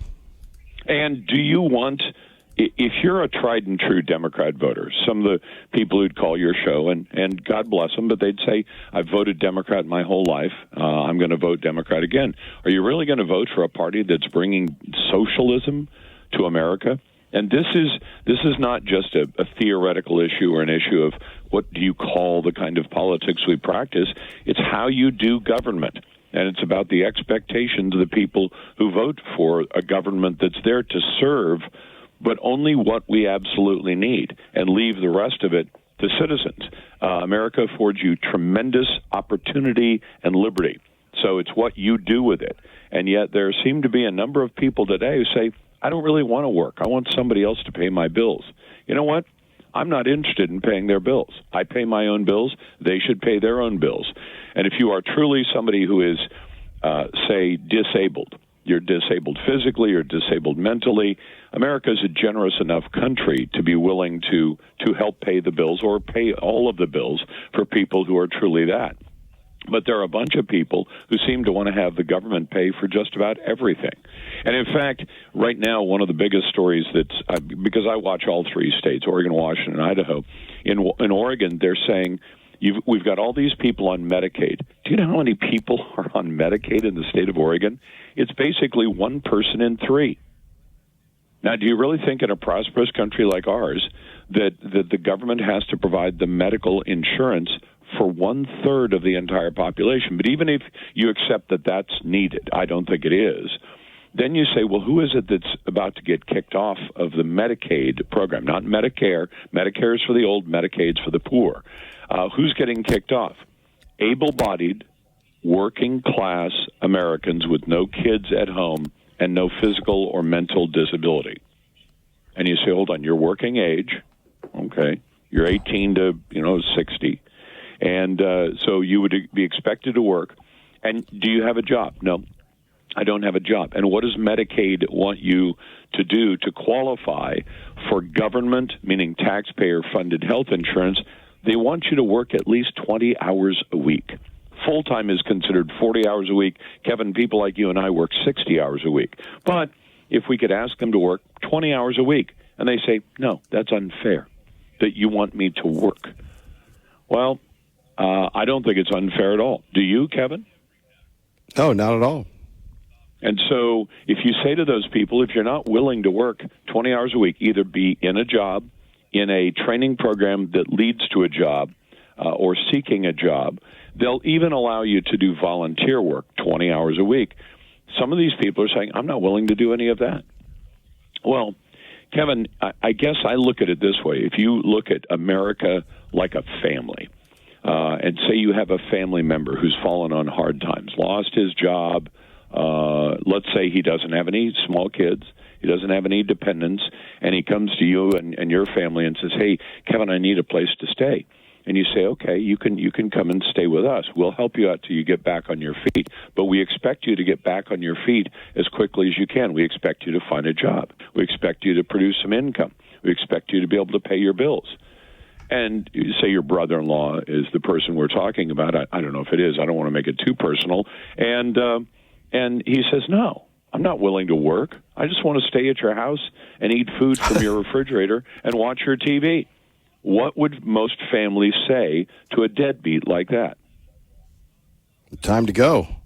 Exactly. And I think it's actually disabling. They talk about enabling people, who are, say, drug addicts, and you enable them by continuing to give them money that you know they're going to spend on drugs or other things people do to enable. I think it's disabling to take an able-bodied person who could be working and say, no, you don't need to work, honey. We'll pay your bills. I think that is disabling. Well, and after a number of years of that, they won't be capable of working at all. But well, and our great friend Lars Larson joining us here at 580 KIDO. And then you throw in, I guess that dovetails into the illegals that, Americans won't work, so we have the illegals here, and, the president closes the borders, and people are mad because a lot of businesses were dependent on illegal labor, including those in Idaho, Oregon, and Washington. Yeah, and what do you say, Kevin? I mean, look, I love farmers. I have a lot of friends who are farmers. But if you are a farmer and you say, the only way my business can exist is if I use illegal labor, What if you said that about any other business? What if KIDO said the only way we can run our radio station is if we operate illegally? Well, what is that saying? You can only run your business if you operate illegally. You have a store and you sell things, and people say, but you're selling stolen goods. You say, that's the only way my business can succeed. Would you want a business like that to succeed if the only way it could work is if it operated on some illegal basis, stealing its goods, stealing its labor, whatever it is? And you say it's too expensive to pay Americans to do that work. What are you telling the rest of the country? You want to have all the wonderful things that come with being in America, but you don't want to pay the cost of operating legitimately? No, I would agree with you. Of course, we'll never get that from the media. No, probably not. By the way, do you know that Hillary Clinton is said to be planning Bill's funeral? And he's not dead yet. I think it's kind of rude, but there you go. I think he just turned 80. Yeah, he did. I mean, he can probably live a while. He looks a little rough. I mean, there are plenty of 80-year-old celebrities who had lots and lots of experience with drugs and alcohol and everything else. But the Gateway Pundit is reporting that Hillary wants a traditional service at Washington National Cathedral. And I guess one of the questions has been raised is he's a Baptist. I don't know if you can do that or not, but there you go. And now apparently they're looking at how to make the final plans for Bill's exit. Wow. Well, he's a rough 80. Had a lot of miles on the 80. He has a lot of miles. Although, that's what happens. He spent most of his life living in government housing. That he did. He did. So he was Attorney General, then he was governor. Go ahead. I was going to say, Lars, I'd ask you what you did this weekend, but I already know this. But a tale of two weekends, if you will. On one hand, we have the Freedom 250, which was just inspiring. And then you have this WNBA thing where Ennis Freedom goes out and gets thrown out of the game, and one woman's going to beat him up. And I'm like, he's 6'10", 250. I don't think you're going to beat him up. But to me, it was quite a contrast of sporting events and two audiences in America this weekend. Yeah, and isn't it amazing? He gets thrown out of the game, and what excuse did they use for throwing him out of the game? Because some of the players were harassing him because they knew that he had taken a stance to challenge the WNBA's nonsense about accepting biological males to compete against women. Is that really what the women's NBA is? Because that's what WNBA stands for. So do they stand for making women compete against men? I don't know what they stand for anymore. Well, then they should have to stand up and explain what it is that they represent. I mean, they're happy to tell you we should be paid the same as the men. All right, fine. So should you also have to tell women that they have to compete against men? I think Ennis Cantor Freedom is making an important point. He's challenged them, saying, okay, I'm available for the draft. What excuse are you going to use not to hire me as a WNBA player? Well, you're a man. Yeah. You've said you're in favor of transgender individuals, and you've also said that the only thing you have to do to define yourself as a transgender individual is to say that you identify as a woman. I identify as a woman. That's what he's saying. And yet they get all angry with him. They start flipping out, and they're going to get him and all this. I'm like, oh, good luck with that. You know what? The WNBA is pathetic. Think about what they're doing. Caitlin Clark comes in, and she's a very good basketball player, but she doesn't happen to be black. So then the black players on the other WNBA teams harass her for being good at what she does? Is that really the standard the WNBA stands for?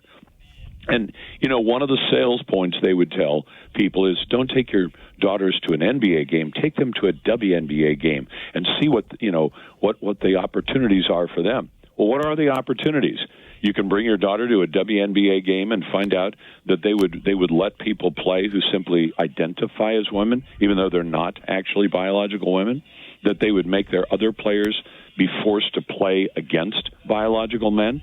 Is that the lesson you're telling your daughters? Is that any any really good woman can simply be replaced by a better man? Is that what you're telling your daughters? I wouldn't take my granddaughter anywhere near one of those events. And by the way, what I did this weekend, we poured almost 3 yards of concrete. So that's a lot of bags. And that's fun for you. We mixed, and well, the result is fun. It's not fun when you're picking up. And by the way, yes, I'm a sissy. I pick up 60-pound bags. We don't buy I don't know why anybody buys concrete in 80-pound bags. You're buying the same amount of concrete. It's just that picking up a 60-pound bag is hard enough. Picking up an 80-pound bag is, 30% harder. And we choose to buy the 60-pound bags, and I would imagine that most people do. But who knows? I really don't understand. If you ever see somebody at Home Depot or Lowe's buying 80-pound bags of concrete, ask them, why don't you buy it in 60-pound bags? We will do that. Our great friend Lars Larson joining us here. Lars, we're going to get you out on this one. I'm sure you covered it, and if you did and I missed it, I apologize. But one of these viral moments from San Diego. One San Diego man who dressed as Darth Vader during a recent city council meeting while mockingly defending law enforcement's use of flock surveillance cameras. Darth Vader? The Emperor is a fan of flock, and we must continue utilizing flock technologies so that we can follow and surveil the rebel scum. I need this so I can stalk my ex-girlfriend. Wow.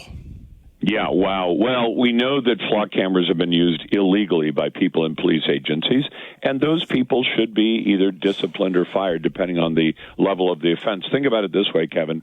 There are lots of things that you could do as a cop that are illegal to do, but that would be useful in, say, settling a beef with your ex-girlfriend, with a buddy of yours who you're angry with. There are lots of things police officers could do and it's wrong. And so when they catch them, they should be punished. My question is, why did they put up the flock cameras to begin with? And the answer was because the police say that when there's a stolen car, the car gets spotted very quickly by the flock camera system, and if dispatch can send a responding unit in to that, you'll end up catching the people with the stolen car very quickly. And these days, Kevin, I mean, if people are thinking, well, people steal stolen cars to either chop them up or to keep them for a period of time, the police will tell you that an awful lot of the reason for stolen cars is criminals will steal a car and go do an armed robbery, steal a car and rob a 7-Eleven or a plaid pantry or whatever. They will steal a car and go do a drug deal. They'll steal a car and go do a burglary because they don't want to be identified, so a stolen car gives them a certain amount of cover. If you can knock down the theft of cars, you can knock down some of those other crimes as well. Federal Way, Washington did exactly that. They've now seen a 30% reduction in stolen cars, but they've also had a gigantic reduction in armed assaults, armed robberies, and the like. So then the question is, but these cameras, they take pictures, yes, in public places where you have no expectation of privacy. And Kevin, I'll tell you, probably 40 years ago, I would go on ride-alongs with the cops. And one night I was going on a ride-along with an officer I hadn't been in his car before, and he was looking at this sheet of paper, and he was really studying it up and down. But it was one sheet of paper, and I said, "What's that?" And he goes, "It's a hot sheet." And I said, "So it's all the stolen cars that have been reported in the last 24 hours?" He goes, "Yeah." I said, "What are you doing?" He goes, "I'm kind of getting the plate numbers in my mind, so that as we're driving down the road, one of the nights I went on a ride-along, it may not have been that night, but one of the nights, all of a sudden he just flips on the lights and siren, wheels the car around right in the middle of a big boulevard and starts going the other direction fast. And we pulled the car over. It was a stolen car. And how did he know it was a stolen car? Because he remembered the plate numbers off the hot sheet. Now, human beings can do that imperfectly. The camera can do it pretty flawlessly. So then the question is that a legitimate reason to try to identify cars because they've been reported stolen? Well, and will they make mistakes? Yes. And when they make mistakes, there should be an abject apology, et cetera. And will some officers maybe try to use the flock cameras to, as one officer apparently did hundreds of times, to track his ex-girlfriend or ex-wife? Yeah, he may, but then you can punish or fire the cop for doing that. And make it really clear to your police officers, do not use the flock camera data for anything but legitimate uses, or we will fire you. And make that really clear from the get-go. What do you think? I agree. Lars, anything you'd like to share with us, what you're working on for this week? No, we're not pouring any more concrete for a couple of weeks because it's going to be too hot. But but we will be eventually, and then we'll knock it off before fall. Are you sore? Yeah, guaranteed. I mean, come on. I'm coming up next year. I'm going to be, what am I going to be next year? 68 next year. So, yeah, I'm sore. Bit sore. Wow. Huh? I had you at 58, Lars. Oh, no. Next year is my 50. This is my 51st year in radio. Next year will be 52. Oof. Just getting started. Just getting started, Kevin. Still going strong. Yes, you are. Thank you, Lars. We really appreciate you, sir. Take care, Kevin. Bye-bye. Bye. Our great friend Lars Larson pouring concrete at 67. Wow. Kevin Miller, 580 KIDO. Phone numbers here, 580-5436, 580-KIDO. Do want to send well wishes to our friend Eric, who is homesick today. Eric Heffernan on Twitter. Appreciate Eric, who is such a great supporter of this program. Eric, thank you very much. Hope you're getting well, and just shared online that he was enjoying the conversation between myself and Lars Larson. A couple things going on, and it comes down to two tales of America. Which America would you like to be a part of? The America that celebrated the greatness of our country, the greatness of the Capitol, or what you're seeing with the WNBA. We'll get that in a minute, but first, a little breaking news this morning from Fox. New Truth Social post regarding tariffs on Canada. It says, quote, on January 1st, 2027, tariffs on all cars, trucks, both large and small, automotive parts, and steel will be increased to 50%.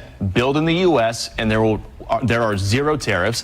Canada will be treated like a state no longer on trade and in other ways. Pretty wild stuff when you think about it. So coming up, better buy those trucks now. It's an interesting move that the president is taking a look at because he wants to capture the market. And it's the exact opposite of the Clinton-Obama, and I would say Bush deal, where they gave breaks to large corporations, creating these international entities that had no loyalty to America, had no loyalty to this country, had no loyalty to the automobile industry. What they had loyalty to was to themselves. And it wasn't like they passed it along to the workers. They passed it along to themselves. And I don't even think they passed it along to the shareholders because, again, the automobile industry is always very, very challenged. But the president, again, saying, okay, Canada, we're gonna roll, and it will hurt Canada more than it hurts us. But Canada has decided that they want to decouple. They want to do their own thing. They would, pretty much want to get in bed with the Chinese or whoever else, the anti-American coalition. So we'll continue to update you, but you have until January to buy that new car, if you will, unless everybody is going to build stuff here, which would be great. I still don't understand why our commercial drug business, most of the drugs that we get, come from China, come from India. Why not in America? I mean, you take a look at some of the ads, whether it's here at 580 KIDO on Fox News, or you take a look at anywhere else, and you have these great American companies. Like on Fox, you got the guy with the gloves. No, not the ice shocking gloves, but you got the guy with the grill gloves. Now, does anybody really need the grill gloves? But you go, wow, that's kind of a good idea. I'm going to grill. I want to clean my grill. I want to do it without, the Brussels and the getting steel, whatever, in my meat. Nobody likes that in their meat, so you scrape it and you're good to go. Or the cotton people, from Alabama, and it's very expensive. Could you imagine whether it's, some type of, and it would be a website, but all drugs made in America. And maybe you start with all drugs made in North America. I mean, we're sending people at least past the moon. We've sent people to the moon. Why in the world could we not get our prescription drugs here and just start with that? So the president, with this big tariff things, you're going to have people. It will probably be on the local news if I know the local media. Trump's tariffs impact on Idaho. And then they're going to have a farmer who's going to be very concerned about his livelihood, as we all are, or somebody else, a rancher. Well, I sell this to Canada. And by the way, watch out for housing costs, those of you that are even thinking about buying a home, because we use a lot of Canadian lumber. Here we have all this wood. We have Reno burning down. We had the big grass fire that is almost under control, if not under total control. We've had all this loss. We have all this wood, and the Canadians send us the wood.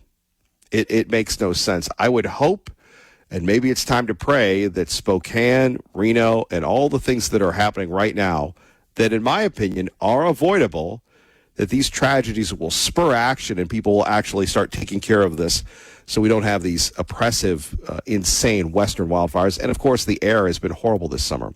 More coming up next, 580 KIDO. Let's get you to work safely. Safety on the roads. We always like hearing what Sean Duffy has to say. This from Fox News Sunday, that you can hear every Sunday at 580 KIDO right after Gun Talk. We've covered a number of these tragic cases where people have been driving these large trucks, these large vehicles, and either they're here illegally, they don't speak or read or understand English, or in some other way they've gotten a license they shouldn't have. You have started a crackdown here. You've asked for a lot of information, 17 million or so different people, though, licensing information. You've got 22 states now suing over that. I want to read from their complaint. They say it's now clear that the Federal Motor Carrier Safety Administration has not been candid about its purposes in seeking the data, and in fact intends to share the data with DHS for immigration enforcement purposes. They go on from there to say that there could be action taken against people or against the states based on information that may not be it may be incomplete, it may be erroneous. So what is the plan? Are you planning to share this with DHS? How do you respond? So my plan is I want to make sure that if I have drivers driving an 80,000-pound big rig on an American road endangering an American citizen, I want them off the American road. They don't deserve to have a license. They should not have a license. And if these states, by the way, this is the tell. If they say we're concerned that DOT would share this with DHS, they must know that the data they have is data that shows that they have issued driver's licenses to illegal immigrants. We feel very comfortable that that is what they've done. We want to make sure they revoke those licenses. So I want well-trained drivers who meet the rules of DOT, which means they can speak English, they're in the country lawfully, and if they're not, and by the way, they didn't go to a sham school, we shut down 8,000 truck driving schools that basically you pay $800 or $1,000. They have no curriculum, they have no trucks, and you just get a certificate that you pass the driving course. Listen, it's been the Wild West in this industry. We're going to crack down and make sure it's safe for the American people. What's hard for us, though, is I don't have like an FBI. I don't have a massive force of law enforcement. I have to work with the states and the state patrol. And if they don't partner with us, we have tools. We'll pull money. We can go so far as to pull their ability to issue commercial driver's license, and we will do that if they don't cooperate. We'll watch. There we have it, Sean Duffy with our own Shannon Bream. Kevin Miller here at 580 KIDO. I'm sitting there thinking about this and a lot of questions. We have a lot of people that drive in Idaho, drive professionally in Idaho, whether it's the big rigs or the small rigs or whatever else rigs, if you will. The bottom line, safety on the roads. And then we take a look at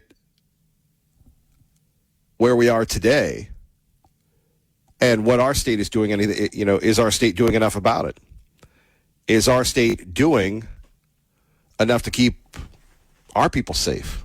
I think I had somebody call in one day and make some pretty concrete allegations saying, oh, yeah, this goes on all the time. Nobody checks anything. And, let's be proactive. I give it to Sean Duffy. I give it to the Transportation Department. If people could go, well, Donald Trump has done it, and Donald Trump is bad. Think of, again, keeping the roads safe should be nonpartisan, should be something that most of us, all of us, can get behind. Think about closing the border should be something that we all get behind. Getting rid of fraud should be something that we can all get behind. And yet, here you have 22 states, the libs, suing to block the federal government from accessing the commercial driver's license records so they can legally remove people that are here illegally, never mind the people that are not qualified to be on the roads, but just do it anyway. But then they can't speak the language. They can't do this. I've said this for years. And what is it, 26 different languages that you can take the driver's test in? I don't understand this. At 580-5436, 580-KIDO, I still do not understand this at all. Why in the world would you ever allow someone to get a vehicle that can't read the road signs? Maybe you've been, in the military. Maybe you're an international traveler. Maybe you're something. And then you sit back and then you go somewhere, and maybe you have an Uber, maybe you have a Lyft, maybe you have a whatever. But imagine trying to drive a little vehicle or just any type of vehicle without knowing what those signs mean. What does stop mean? Right? You know what I mean? So, again, this is just simple, basic common sense. By the way, if you're just tuning in, you miss any portion of this program, you can go to our YouTube channel. And, people love the YouTube, if you will. But I had a chance to just peruse that. And there are a lot of things, because of copyright issues, we've had to take down. But there are other issues that just amazing to share with the 17 years that we've been together. I would have to say, that YouTube channel has about 3 of them, and it would actually 4. It would be Promote Our Schools, Secure Our Future, where we would go to the schools and just find out what the good things about education and the bad things, but we love that.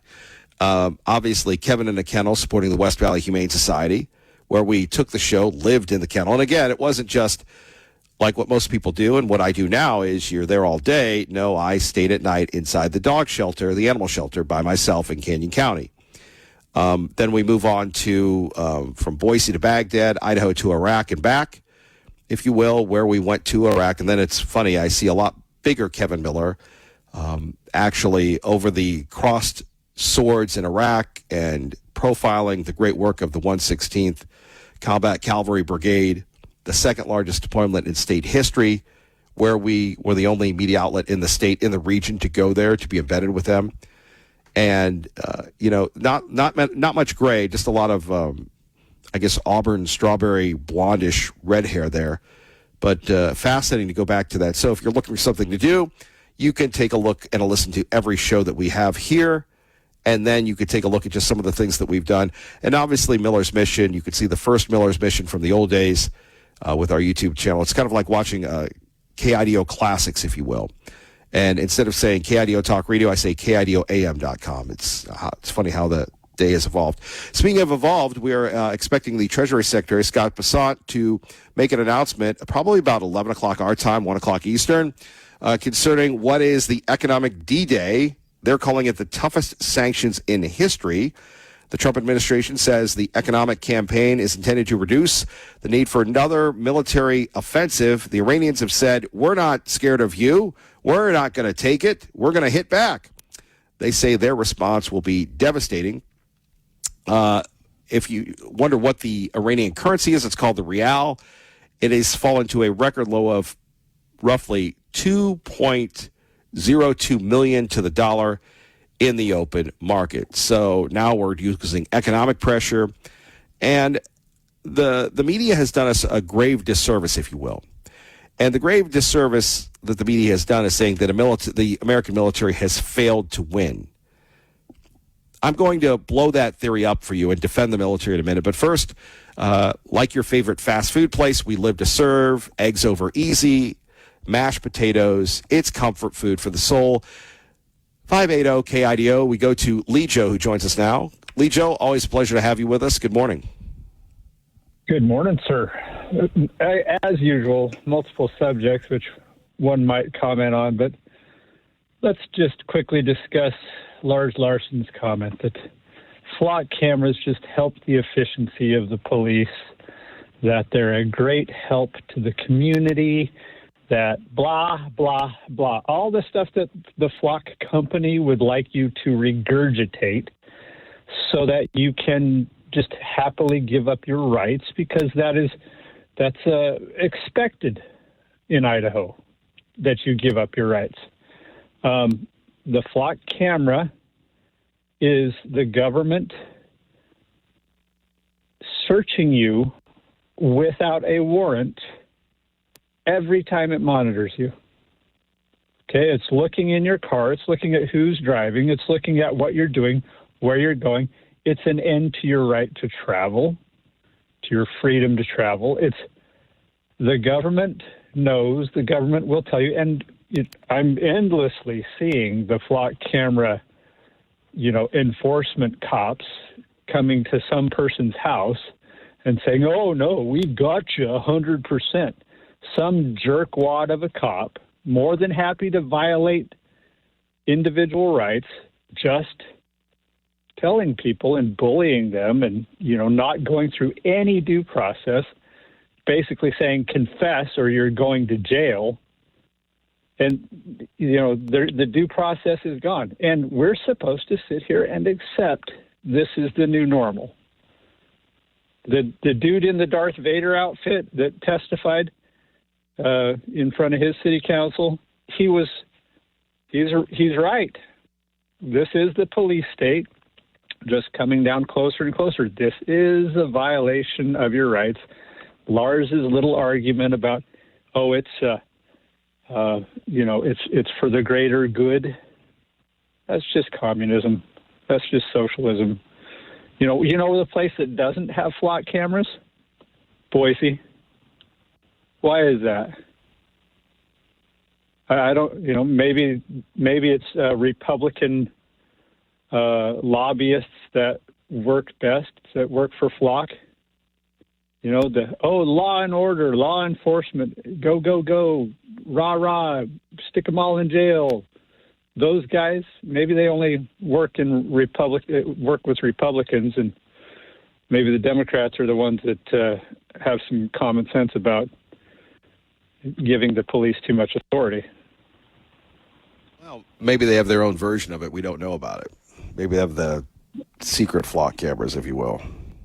There are a lot of different brands of flock camera, but I did search. I was wondering if Boise had any of that, but they don't. And so apparently it's a strategy of flock to sell to Republican law and order jurisdictions, and it's working well for them. It's not working good for us as individuals with our rights. And you may have a different opinion, but it's as obvious as the nose on my face that it's a violation of due process, and it's also warrantless searches, and it's just plain that's what it is. But if the corporate socialists and everyone else wants it to happen, it's going to happen. It has nothing to do with the words that are written on old parchment. That's all fungible. It just depends on what your latest whim of the day is, and today's whim is you all get to be monitored. You all need to get your ankle bracelet on, basically, which is exactly what that is. It's your ankle bracelet without your ankle bracelet. It's ridiculous. It's completely ridiculous. Well, I wondered if anybody was going to take issue with what Lars said. Well, just one of us. Just the one that kind of had this idea that the Constitution means something. It doesn't, obviously. But, somebody's got to talk about it, pretend like it's still something, or else we'd all just be sitting here worshiping the empire, which many, many, many people do. Sit and worship the empire and hope for greater government and a different result. And that whole, the argument is that we have to hire less cops if we have these cameras. Well, that's not the job of government. You know, when we fail to have the law get enforced and we fail to follow the law, that's a cultural problem. And that's where we're going. We're going to the place where, you know, whatever you feel like, that's the way it is. That's fine. And so in that kind of a culture, we're going to end up with flock cameras, yeah. But I'm just putting in my two little cents that don't count for nothing. But a flock camera, they count for something here. Well, thanks, Kevin. I just, you know, Chandler got me a Brad Little sticker so I can fit in. I'm going to put one on my car so I keep my head down and, you know. Well, hold on. Welcome to the club, by the way. Welcome to the club. Yeah. So the flock cameras identify me as one of theirs. Sure. And, yeah, exactly. So that Skynet doesn't immediately act upon me. We get we get Tea Party Bob. Life is going to be great. Yeah, maybe we can all avoid the Terminator just another day or two longer, as long as we give up a few more rights. It'll be fine. Don't worry. Lee Joe, thank you for the call. Kevin Miller, 580-KIDO, bringing the pain. Also, the future of the Old State Saloon and the Idaho coffee guy who told the pro-life people to get out and compare them to the KKK. He says he didn't, but if you listen to the video that we played a gazillion times, he has. Here's one. Would you support punishing countries that continue to buy Iranian oil, even if doing so raises American energy prices? So this is really what's going to happen today. Here we have the president, Scott Bessent, just moments from now, will say we're going to make them feel the pain. And this is what happens when you find out who your friends are. If you're the Chinese, do you say, well, you know, we want some grace with America, so we're going to cut off the Iranians? If you're Putin can't cut off anybody. But, you know, Russian oil, all those things, is it time to sit back and you know, you're going to find out who your friends are. Like I said, the president has promised that this economic D-Day will take a look at the impact it will have on the mullahs. But if you have the guns, that's the beauty of America. Sadly, in Iran, those people don't have any weapons. Sadly, in Iran, those people don't have the ability to become free. The mullahs, the shmullahs, the IRG, they've got the guns. Even though their currency is collapsing, they're going to face the toughest sanctions they've ever faced.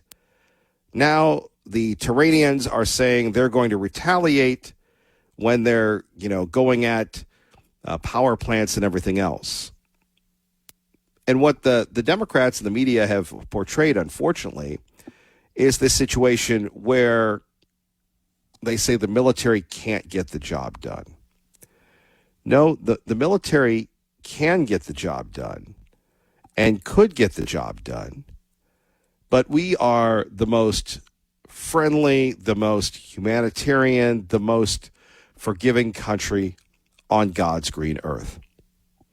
And because we are forgiving, because we are not like the terrorist slugs that we fight, because we offer the ability to disagree with the government, because we do all of these things, we will not bring the full war machine to the Iranians. And not that I'm advocating it, but you could talk about, well, that we haven't damaged bridges. We haven't damaged the water plants. We haven't damaged other infrastructure. That they always label that would be war crimes.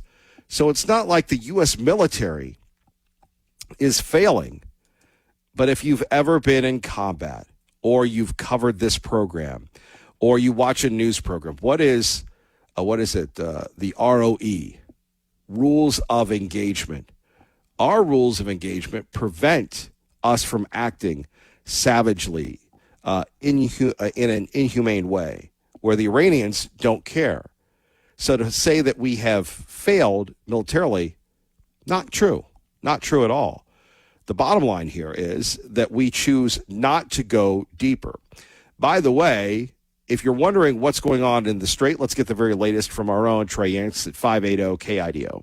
Reports indicate that vessels crossing out of the Strait of Hormuz are up 400% over the past 2 weeks. This comes as the United States Navy is overseeing other vessels in the Persian Gulf that have millions of barrels of crude oil on board through a safer passage to the south of the Strait. In the backdrop, there is an ongoing U.S. naval blockade. Fresh sanctions are expected for Iran next week. If Trump decides to take further action, our response, our retaliation, will be seismic. First, we will tell all neighboring countries and countries around the world not to join the United States in its economic war. Any country that takes part in imposing economic restrictions on us will be regarded as an enemy. Of course, we will first negotiate with them. We will hold talks and tell them to step aside and distance themselves from the United States. But if they do not act, we will strike. We will target that country's interests. Iran's parliament speaker and top negotiator Mohammad Ghalibaf posted to X over the weekend saying we've received numerous messages from neighboring countries about shaping new security arrangements and economic cooperation in the region. The United States put the security of every single one of its allies at such risk through bullying and pure disregard for their interests for the sake of Israel. Now, while President Trump indicated that talks with Iran have stopped, he says the United States is having trouble figuring out who to deal with inside of Iran. In fact, it's actually one of my biggest problems. I don't know who the hell to deal with. It's a problem. It's the only country in the world where nobody wants to be president. They say, who wants to be president? No, I don't want to be president. So it's a little bit of a problem. The U.S. military presence in the Middle East is expected to remain with no clear path forward to end the conflict with Iran. Now, the USS Abraham Lincoln is headed home after being deployed for 274 days. This aircraft carrier made its last port call in December, breaking a Navy record. The vessel is being replaced by the Japan-based USS George Washington. Right now, the region is stuck in a cycle of military threats and statements from both sides. But the economic impact on Iran is being felt today. Inflation at one of its highest points in Iranian history. Just about an hour ago, the Iranian rial passed 2 million to $1. Yeah, there we have it. Our own Trey Yanks. When you hear Fox News on the radio, you're listening to 580 KIDO. So, look, I'm sure the allies are on board. This is a bad situation, but we haven't shown them all of our cards. The Iranians now will try to reveal their cards. And we could expect some action here. And obviously, what the Iranians want to do right before the midterms is up for discussion. Beacon Plumbing brings you this portion of the program at beaconplumbing.com. Check them out today. Their number 904-9642. 904-9642. Kevin Miller, 580 KIDO. Their number 904-9642. Let's go out to Jared Halpern. I thought of Jared over the weekend. Because what a wild weekend it was in Washington. Jared, great to have you with us. Good to be back. I was going to say. I took a little time off. I was off. Nobody noticed. I was off last week. Well, quick family getaway before school starts. Well, I was going to say then it must have been wild, though. Maybe you saw it yesterday when you were home, but Freedom 250, I'm just going to get out of the way. I mean, it was neat, yeah. I didn't head down to D.C. for it, although I wish I had. I was watching with my son on TV. It looked really cool. I loved the shots of the district. I think it showed off really well. I am eager to drive through the route. I think they're reopening the roads tomorrow or Wednesday. They got to tear everything down. I am super eager to see what condition the roads are in. It looked like they may have to repaint some of the lines, some of the traffic markers and crosswalks. But listen, it was a cool event. I don't know if IndyCar is planning on doing it again or trying to make it an annual thing, but just kind of from a pure like Washingtonian perspective, I thought the city showed off well. I think it's really good when the federal government and the city government manage these events together. Mayor Bowser is on her way out. She did not run for re-election. And listen, she's a Democrat and has a lot of Democratic priorities. But on kind of these fundamental issues of bringing things into D.C., big events into D.C., cleaning up the city, she has really worked the mayor's office with President Trump. She's been a frequent visitor to the Oval Office, kind of working on these issues. And I think that generally benefits the district when you have that federal and local cooperation to put on these big events. But next year, I think the NFL draft is going to be on the National Mall. So we got big events coming, but that was pretty exciting yesterday. It was a good race. I mean, it was exciting at the end, and it was fun. It looked great, and it was an exciting race. And like I said, I'm eager to see what condition the roads are in when they reopen those. I think tomorrow or Wednesday is the plan to reopen the roads. It'll be interesting to see how many people like you will try to do the route, if you will. I'll probably go a little slower. Right. I'll go a little slower, I would imagine. Unless I'm on one of we have these like e-scooter things you can rent. Those go pretty fast. Maybe I'll take that around the track, see if I can pace some of the drivers out there. Now, was it, and I know you're out of the White House, but was it at all close to the Fox Bureau there next to Union Station? No, that was kind of, one of the turns was a couple of blocks away. There are some buildings along that kind of stretch of roadway that I imagine a lot of folks, if you had rooftop access, had a pretty good view. The Canadian embassies over there, they had kind of a watch party. So it would not have gone directly by Union Station, but if you were a few blocks away, kind of closer to the Capitol, kind of closer to the National Mall side, and you had access to some of those buildings out there, that would have been a pretty good view for a lot of folks. I don't know how we go from that to Economic D-Day, but if anybody can do it, it's you, Jared Halpern. Well, I mean, we'll try. I don't have a smooth transition other than this is something the president has been talking about before the race and continues to talk about it again. These are new sanctions that are going to be rolled out by the Treasury Secretary later this afternoon. They are calling it the most severe sanctions ever imposed on a U.S. adversary. I think that there are questions about kind of how far they can go. I mean, Iran has faced sanctions for a long time. Their economy really does appear to be in a state of free fall. Its currency is trading at its lowest level ever this morning ahead of these sanctions that are going to be announced. But I think the question remains, is that going to be enough to change the calculus? I mean, what level of pain are Iran's leaders willing to take, especially given that this is going to obviously have a big impact on Iranian people? I mean, the price of kind of basic everyday things over there, meat, vegetables, fuel is staggeringly high. And so this is definitely intended to get Iran back to the table in some capacity. And President Trump, I think, has viewed this kind of economic blockade as having a bigger impact on the thinking of Iran's leaders than the bombing campaign. I think that there is a belief that Iran can sustain that kind of bombing campaign. A lot of targets have already been hit anyway, and so this is the next phase. So those will be rolled out this afternoon.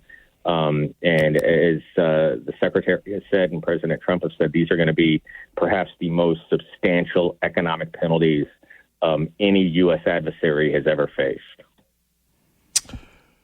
Jared, finally, you work at the White House. It's a very old building, just stating the obvious, but have you even been shocked with all the changes? I know you were out last week, as you said, but the president giving a tour of the grounds, what's it like to go into a workplace under construction? A lot of changes.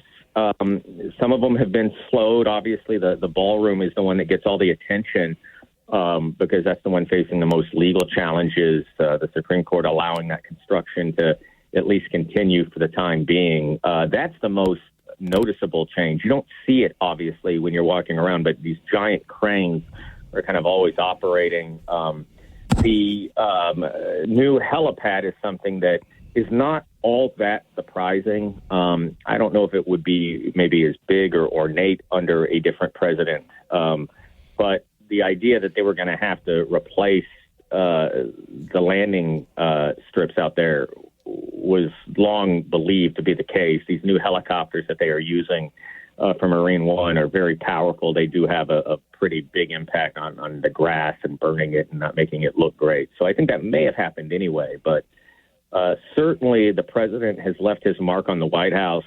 I think from his point of view, it is a lasting impact that he wants to see, right? This is one way that this president in particular can leave his mark on not just Washington, D.C., but specifically the White House with these new additions and new features that he is responsible for. They are not going to be easily removed or easily taken away by his successor. And so in many ways, this is kind of a legacy-building venture for the president, trying to implement as much of this as he can now, knowing that his time is limited here in Washington. Jared Halpern, we appreciate you, sir. I know you're very busy today, so thank you for making time for us. Anytime.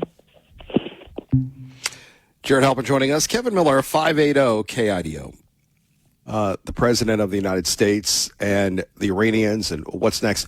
By the way, I still go back to, and I'm sure Clay and Buck will talk about this, but this will be breaking during their show, the economic D-Day. But the comparison over the weekend to the WNBA that was on NBC, and that's a big deal. Look, anytime you can get national coverage, pretty wild stuff.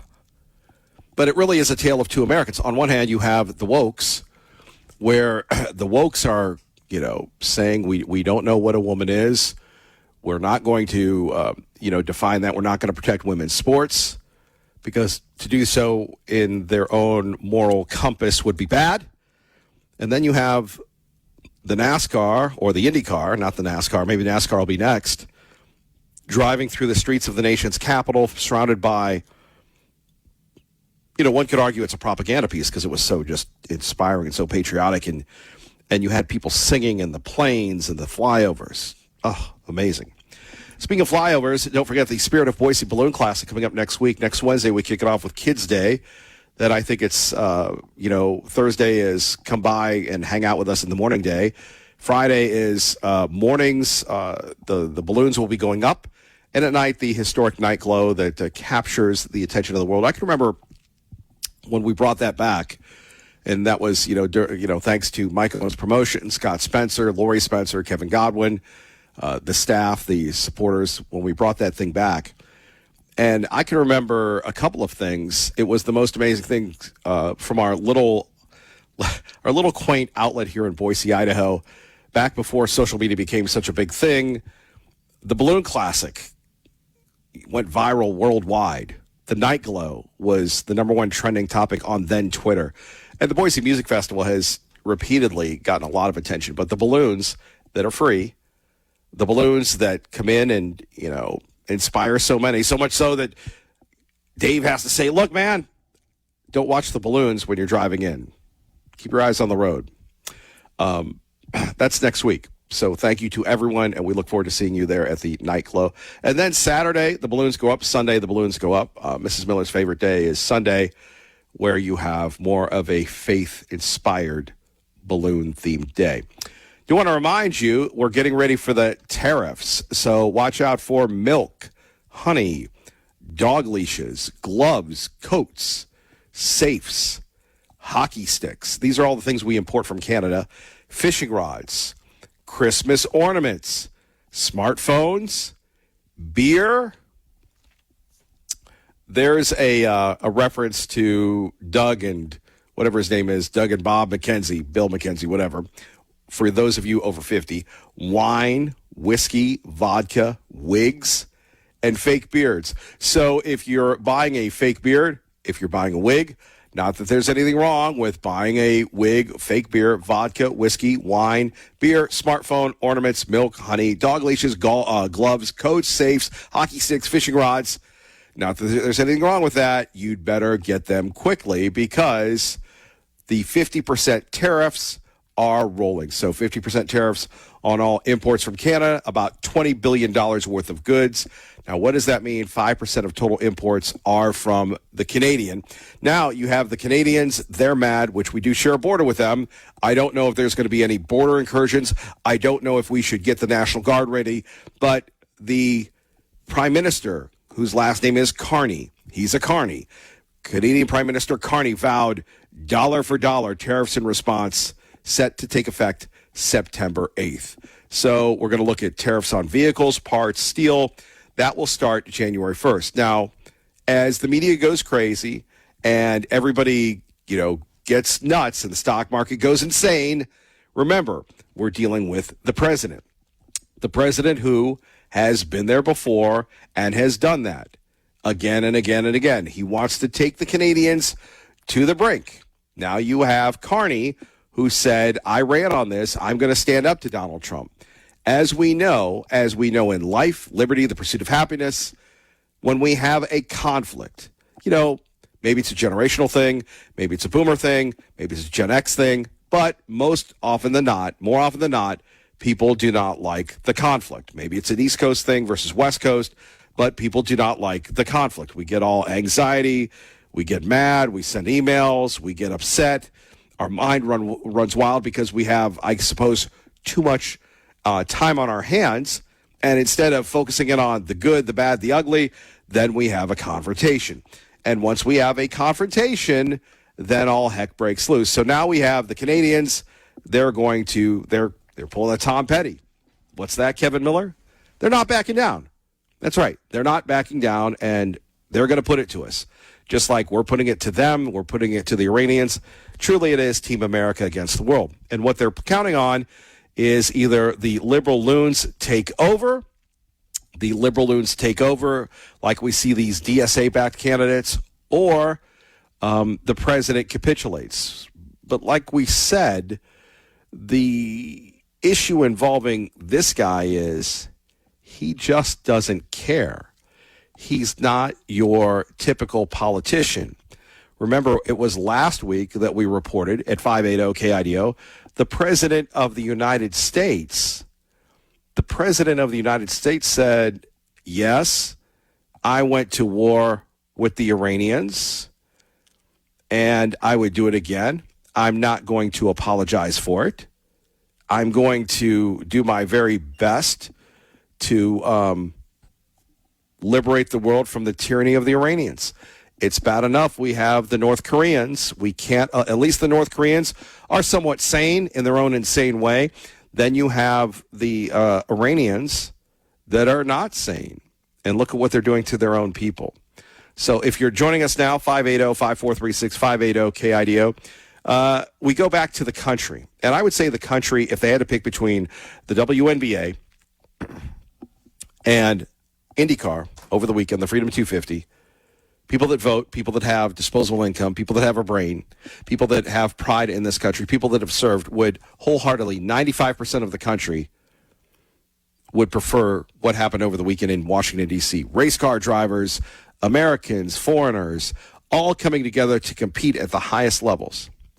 And then at the WNBA, you have a man, Enes Freedom, who changed his name from Enes Kanter, goes to a game, gets thrown out. The women say they're going to beat him up.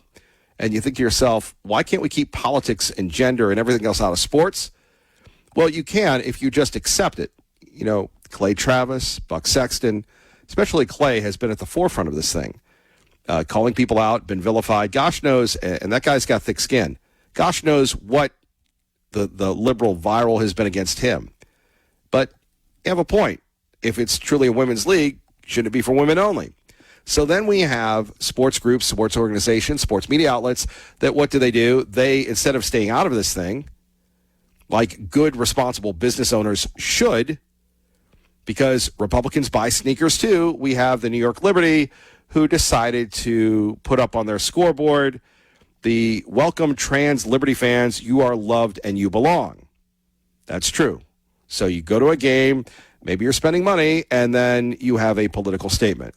New York Liberty used its own scoreboard that you're looking at there to welcome transgender fans with messages reading things like, "Hey, trans fans, glad you're here. Go Liberty." Though Outkick reports that Liberty rejected a message supporting female-only sports and actually refunded the fans cash, saying messages have to be positive and celebratory. In New York, protesters gathering outside of the Barclays Center in Brooklyn. You can see them there with their signs. This was ahead of the Indiana Fever game. Protesters calling out Sophie Cunningham, who says women's sports should remain for biological females only. Cunningham says she'd much rather just talk about the game, but doesn't understand why the NBA and the WNBA rather can still not define what a woman is. She says there needs to be new leadership. And Bill, earlier we were looking on social media, and Cloud is vowing to always protect trans people. So we'll see what happens next. There we have it from Fox News at 580 KIDO. Think about that for a moment. Here we have the New York Liberty trying to, and by the way, that just rolls off the tongue, if you will. It just rolls off the tongue. Trans fan, right? And instead of allowing people to, sit back and have a discussion. By the way, politics is everywhere.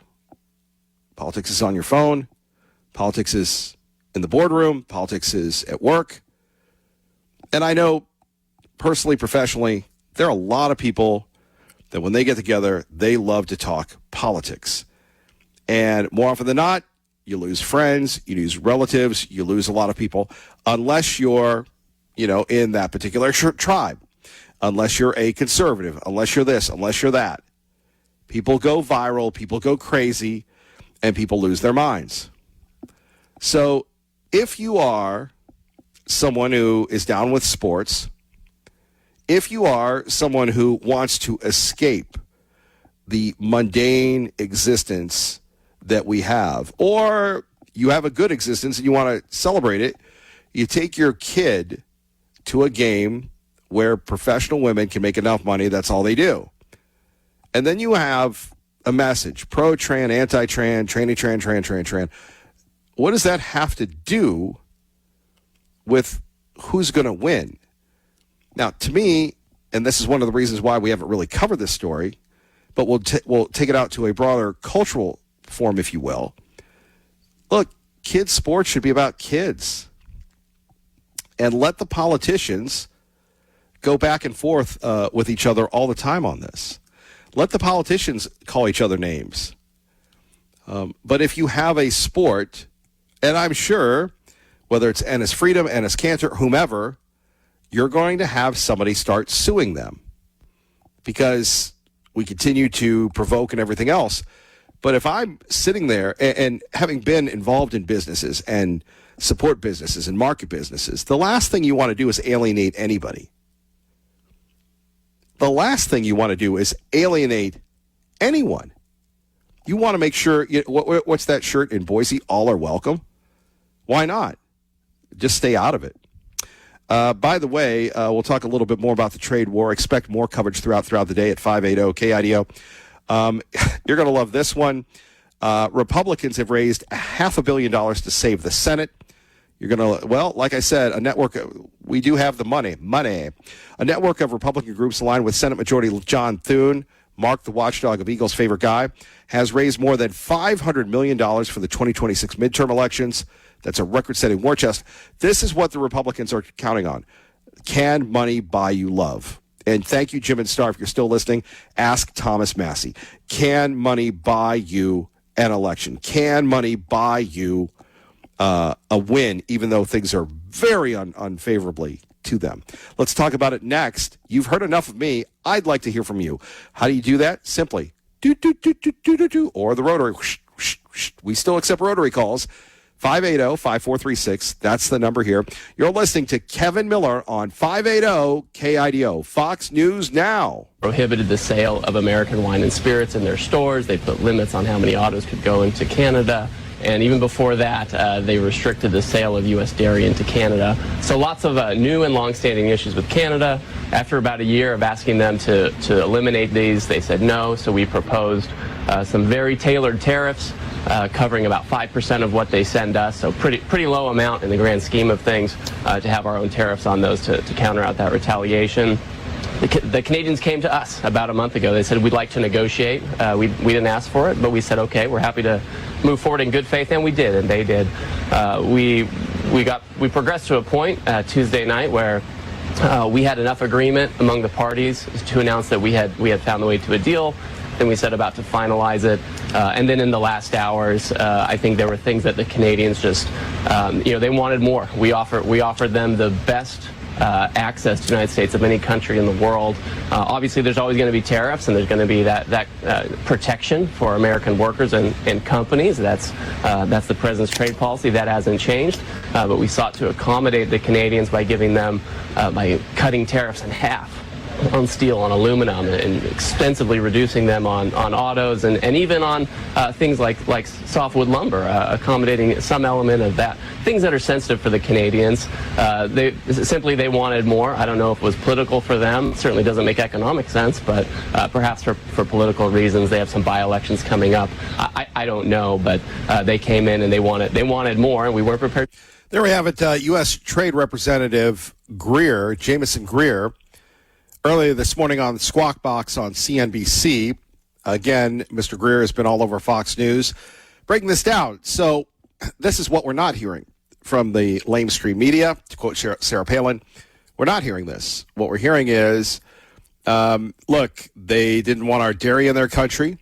They didn't want a lot of things in this country. So we decided we're going to hit you with these tariffs to make it equal. They didn't like that. The president of the United States, a little bit more concrete in his assessment. Canada has been ripping off the United States of America for years. They're ridiculous. High tariffs on our farmers and farm products has made life impossible for these great American patriots, and has long created $60 billion deficit between our two countries. What the heck, man? Our deficit with Canada is $60 billion. Now, maybe you've done everything right in life. Even if you have, no one is internally happy with their lives. Nobody is really happy with where they are in life, unless you are one of these people that work for nonprofits, unless you're one of these people that work for charities or volunteer, because then you realize somebody's got it better than me, somebody's got it worse than me, and I should be grateful for what I have. I should be grateful for the life that God has given to me. And that's really what these people are missing. $60 billion. Again, I don't really understand it. The fact that people thought our trade deficits with friends and foe. When you take a look at what the United States produces, and Canada, I mean, they have Niagara Falls. We've got Shoshone Falls. They've got Toronto. We've got Buffalo. They have Montreal. We have Chicago. And a lot of people say, of course, it's much more progressive. Canada is a lot like America was 100 or 150 years ago. Lots of land and not a lot of people. And that may change with migration, immigration, or what have you. But there's no reason, and the president is absolutely positively right on this one, to have a $60 billion deficit that we owe them. And then let's throw in another one, China. Let's throw in our trade deficits to all these people. We need to get right in the world, do we not? The president's right, not sustainable, not anymore. This January 2027, tariffs on all cars, trucks, both large and small, automotive parts, steel will increase by 50%. And he's warning people, hey, man, you build in America or you're out. Zero tariffs. Canada will be treated like a state no longer on trade, and in other ways, they are among the worst nations in the world to deal with. They feel entitled, and yet we don't need Canada. They need us. They do 95% of the business with America, and we do the exact opposite. Thank you for your attention to this matter, President Donald John Trump. We roll now to TPB, who joins us now at 580 KIDO. Well, good morning, Mr. Miller. I hope you had a nice weekend. We had a pleasant one up here in New Meadows. Not an awful lot of problems up here, but then again, I'm sure they're coming. Achilles versus Rich. It's like a race between a tortoise and a hare. Rich may be 83, but Trump is 80, and I'm 81. And cognitively, we are all reasonably high-functioning humans, as are many others our age. Achilles forgets that 20% of Idahoans are over 65, and almost all of them vote. His second strike is that he supports Prop 1. He will lose. I have a couple of things I need to discuss, and that's the feds have control of 62% of our land. But for some reason, Idaho's elected officials are always Johnny-come-lately when it comes to important things like protecting our land and its people. You know, it took a couple of decades for Idaho to realize the Forest Service was doing a terrible job managing our forests before Little instituted stewardship agreements. You know, these have helped, and they have helped manage the forest, but we still have serious problems.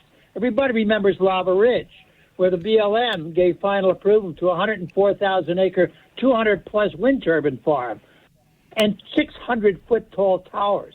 This approval was overwhelmingly rejected by officials of Idaho, yet the federal agency greenlit it anyway. Those who run our state stood by and did nothing. It was Trump who stopped the project.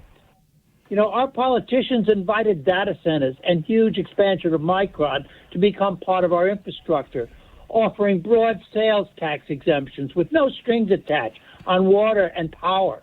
It wasn't until 2026 the legislature finally decided to put up a bipartisan bill to sunset those exemptions and require the data centers to pay power rates that totally cover the cost of serving the facility and give water providers advance notice of consumption. Once again, Johnny-come-latelys. We have to continually do this with our people. Even the fact that Meta was in there before, they didn't go after them retroactively for their part in taking water or taking electricity. You know, even with the announcement of the Micron expansion, there's no mention of the fact that these fab expansions will also require huge amounts of water and electricity. Why don't we have agreements that are enforceable and in writing beforehand instead of always playing catch-up? And from 1950s to 1980s, the INL accepted federal weapons research fuel reprocessing at Intel, with liquid waste sent into the deep injection well and percolation ponds over the aquifer of the Snake River.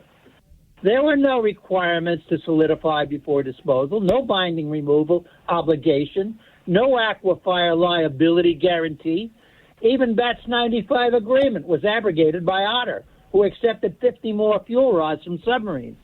Now we're dealing with a new memorandum of understanding to accept 1/3 of the national spent fuel stockpile with no... Well, wait a minute. We're 1 in 5. We haven't gotten that yet, unless you have breaking news. We're competing with Utah, and you heard Congressman Simpson last week at 580 KIDO say, hey, man, Utah wants this, so if we want our nuclear waste, we better up our game.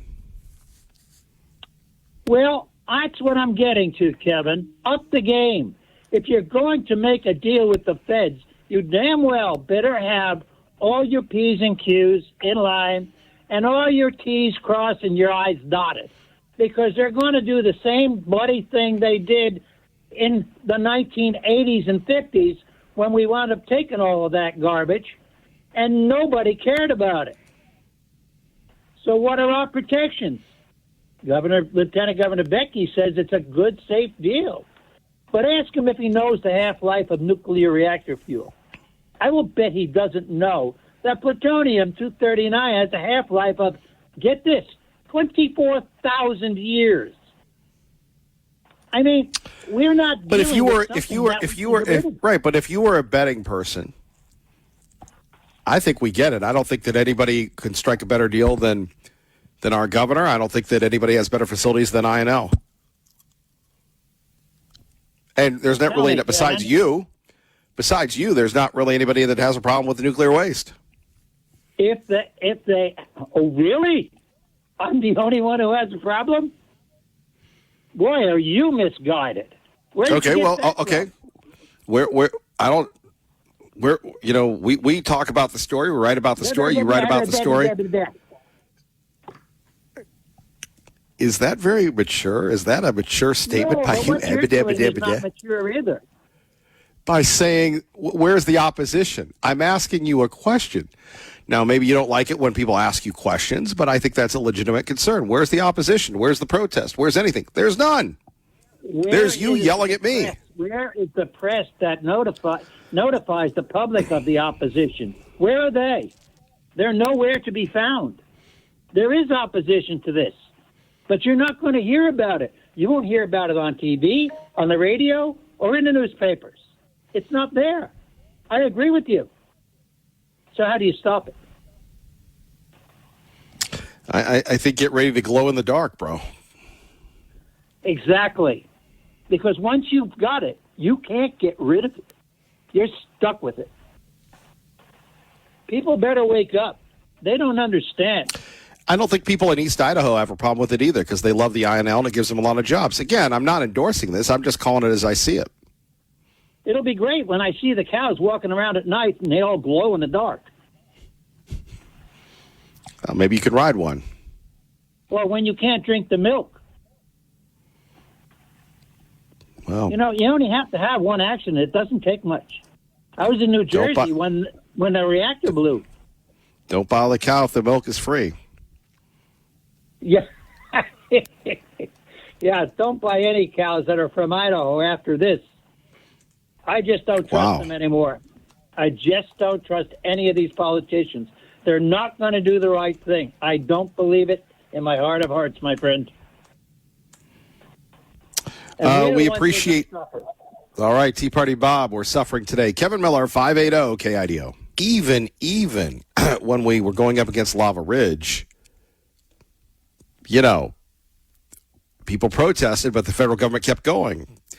So much so that Senator Risch and Senator Crapo and Congressman Fulcher, Congressman Simpson, the Governor Little all got together, and thankfully Donald Trump was in there. But if Donald Trump wasn't in there, we would be battling the feds. We go to Mark, the watchdog of Eagle, Idaho, with Kevin Miller at 580 KIDO.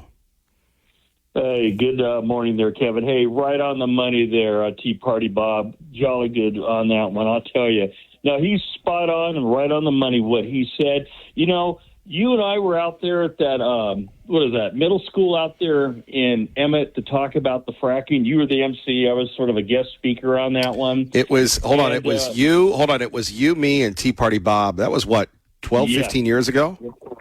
First time I ever met Tea Party Bob in person. Great man. Yes. Great man and still is today. Like you, sir.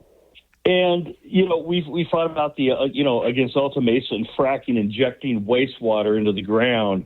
And it didn't somehow materialize other than what's going on over there in the Payette region there, west of us here. But, Tea Party Bob was talking about the media. Yeah, you know what? Idaho has its own deep state of bad people. And when you control the media, you do things behind the people's backs, such as bringing in data centers without having the people have a say on it. This is the kind of corruption we have in our federal government, the same exact thing. And when your media doesn't talk about, because it's a taboo subject, geoengineering, because you talked about the fires down there in Reno, look up Operation Firestorm, and which is what the military had done way back in the 50s and 60s. It talks about controlling the weather and modification and trying to control hurricanes. We have, obviously, the ability, just with cloud seeding, to produce rain. We also have the ability to cause it to not rain when we should be getting rain, as I've been noticing here. So if your media, which are just affiliates of the big fake news conglomerates, ABC, NBC, CBS, CNN, whatever, if they don't talk about it, then it must not exist, folks. So, you have to dig deeper, look for some of the stuff yourself. And as far as I could tell you, knowing a little bit about the geology of this state here, we're part of the Columbia River Plateau. It goes from 6 states, from Washington, Oregon, Northern California, Montana, Idaho, Nevada. You have miles deep of lava that has built up from millions of years from volcanic eruption. Now, where I'm going with this is out there where INEL is. Yeah, it's sitting on a lot of lava, basaltic lava from lava flows. In fact, at one time, where Yellowstone is today, it started in basically where around Crater Lake is in Oregon. And as the plates moved over the millions of years, it has ended up to where it is now. Now, they had found, this is one of the science things that I read about just earlier last year, was that they found that there's a large aquifer under the Cascadia volcanic mountain range. Well, what happens if you get that stuff out there at INEL, those leaking rods, and that stuff leaks down, as Tea Party Bob pointed out, and just like fracking gets into the aquifer. Once you have contaminated our water source, which is the life's blood of any city, county, state, it's done for. It is done. This was the biggest bitch and gripe I had with fracking, and now you want to do it with radioactive rods? No. And they're doing it behind our back with no input from the public and the citizenry here of Idaho. I am totally against this. And pox on y'all if you want to push this on it. Let Utah have it. Let Utah have it. Let them bury it underneath the Salt Lake for all I care. We don't need it here in Idaho. That's all I have to say. Good job there, Tea Party Bob. You don't disagree with me, though, do you?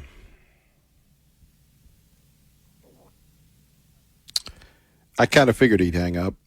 And that's have a take and don't stink, if you will. Very, very good calls this morning. By the way, we did make it to 17 years. It was officially yesterday, 17 years waking you up every morning. And do want to thank you for the opportunity to support myself to earn a living.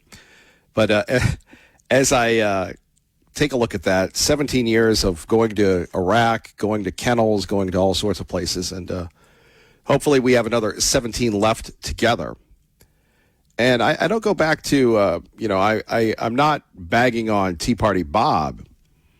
I'm just calling it out for what it is. And, it's fascinating, though. We started this program talking about Todd Achilles and his national media thing on CNN. We talked about Stingray Robb and the Washington Post profiling him.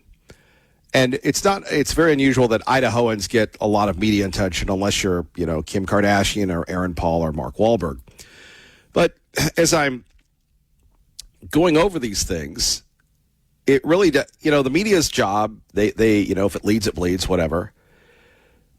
But I started this talking about the Channel 7 story where they're talking about ICE using the gloves and they could possibly use the gloves. And I don't know if that was really generated anywhere else. I don't know if that was just somebody locally came up with. But it's not like ICE, they're using the shock gloves now. But that's what Channel 7 editorially chose to go with. I thought, again, it's a brilliant manipulation of a national story, making it local.